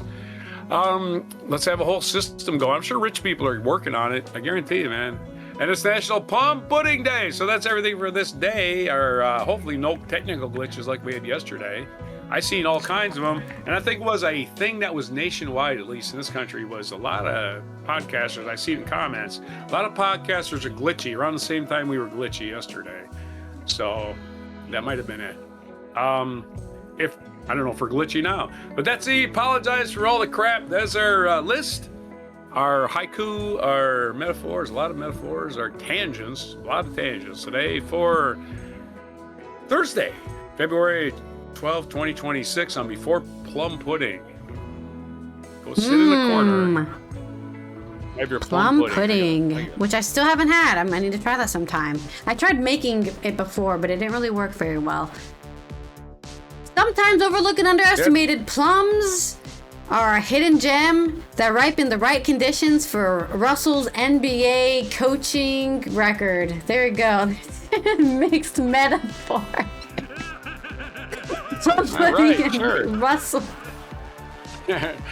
And like he was a burst of flavor to the American professional coaching. Plums sweeten the surprise of the season. I can just keep on mixing this metaphor. The other meaning of the word plum, right? It's something you drop down a pipe that's really hard. No, I didn't know that. Yeah, it's a plum. It's a very hard weight. You drop a plum down and say, okay, and it hits the bottom, and you go, okay, and then you mark the string, and you go, okay, I got to make this thing 72 feet long, or whatever. You know, that's what a plum is. It's a plumber's tool. The word plumber comes from it, and it's with a U, not a. Well, actually, it has a B. I believe it has a B, not an M. But the word plum. So that was gonna say. Bill Russell would plumb that basketball right down the hoop. That's what I would say. Farm of it. Yeah, I guess I would have to have known about that to begin with. Yeah, diversity of language in America. Yay. Well, in general, honestly. We do have an International UN Day today. It's International Day for the Prevention of Violent Extremism as when conductive to terrorism. You know, like Tom Robinson we're talking about. I hate immigrants. Let's start terrorizing them and setting their hotels on fire. Nope, that's not a good reason to do violent extremism, to create terrorism. We need to prevent that. Marginalize people. Yeah. You know what marginalized people do? They hide in the shadows. Violent extremism is a diverse phenomenon without clear definition. It is neither new nor exclusive to any region, nationality, or system of belief. Other than humans, I don't think whales are committing violent extremism. Nevertheless, in recent years, terrorist groups such as the Islamic State in Iraq and Levant, ISIL, Al-Qaeda, I like how they're naming a bunch of places in the Middle East and not naming, I don't know, the Proud Boys. The Proud People! Yeah. Proud people. Anyways, whether religious, cultural, or social, they created drastic consequences for many regions of the world, and then they use their social media and holding territory and real communication for their atrocious crimes. They seek to challenge the shared values of peace, justice, and human dignity that the UN at least believes in. So that's the day we are being aware of today. Don't do violent extremism when conductive to terrorism. Thank you. Yeah, eat a banana. If you're angry about something, just eat a banana and count to 10. Listen, I got something to say. I was going to quote Bob Dylan for the bingo cards. Everybody get their bingo card out. All right. Why does terrorism exist? To quote Bob Dylan, when you ain't got nothing, you got nothing to lose. It's true. So make sure people have stuff. How about that? Give people stuff. Yeah. Socialism or something. Learn to move about. Learn to move about and get exercise without being, blown up in place. Oh. Thank you, thank you, Dancing Dog, for the 100 bits. And that is our show for today. This has been Alzen here from the Netherlands, Roger from the East Coast of the U.S. as we tie up another Thursday. We got your list. You can tell us what you think the sequels we were missing, or the series with sequels that we're missing in our list of 13 things. We'll be back tomorrow for Friday's news dump. We're going to tell you all the news. If we can tell you before the weekend, so you don't have to worry about it. We don't want you looking at any of the news over the weekend. Thank you everyone who subscribed. Please subscribe if you aren't subscribed, because we need to let the YouTube algorithm know that people enjoy watching the show and enjoying us rant for 3 hours straight. It's not actually 3 hours, I'm just joking, but it's only 2 hours. We will see you tomorrow. Thank you everyone who subscribed, following on Twitch, turn on those notifications when we go live, and thank you everyone who's supporting the show on Patreon. Here is our punk mic drop moment. And this is the oldest movie on my list, by the way. It's Still even looks older good. than Godfather. 1971. So sequels officially started with Dirty Harry, not Godfather. Really? Yeah. Well, James Bond was, but that was already a book series, right? That was already a book series. That was going to happen anyway. Movie was made money. Let's make another one. That's what sequels were. Godfather was 2 books too, so that really wasn't technically a sequel either. The Magnum Force was a sequel to this. Magnum Force. Yep. This is where you get the lesson about. This is where you learn all about the gun he carries in his right hand while he's eating a hot dog. Look, he's still chewing on his hot dog.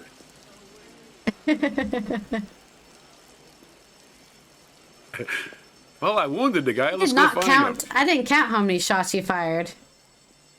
No, I didn't count either. I should have, huh? I feel like it was only And 4. I can go back. I thought it was only 4. And maybe he didn't fully load his gun. There's always that possibility.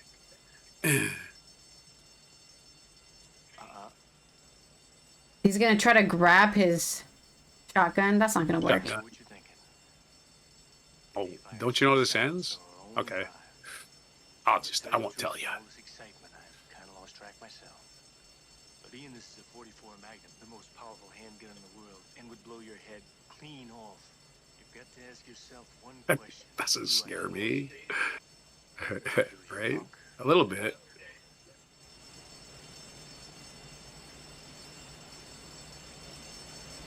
This actor does a really good job of shitting his pants.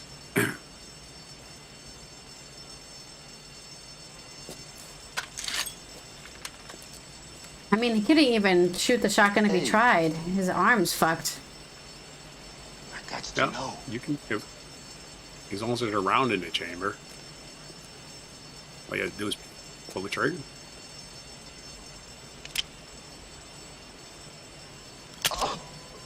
Ooh. That's it.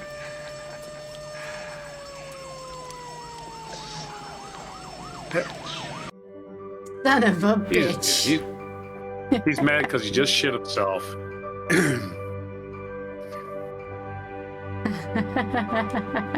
He's Dirty Harry, but not that dirty. No, not that dirty. he doesn't have a weapon anymore. That's just a civilian now. Yeah, there's too much paperwork involved in that. Blowing a guy's head off like that. Why would you shoot an unarmed man? Whoops.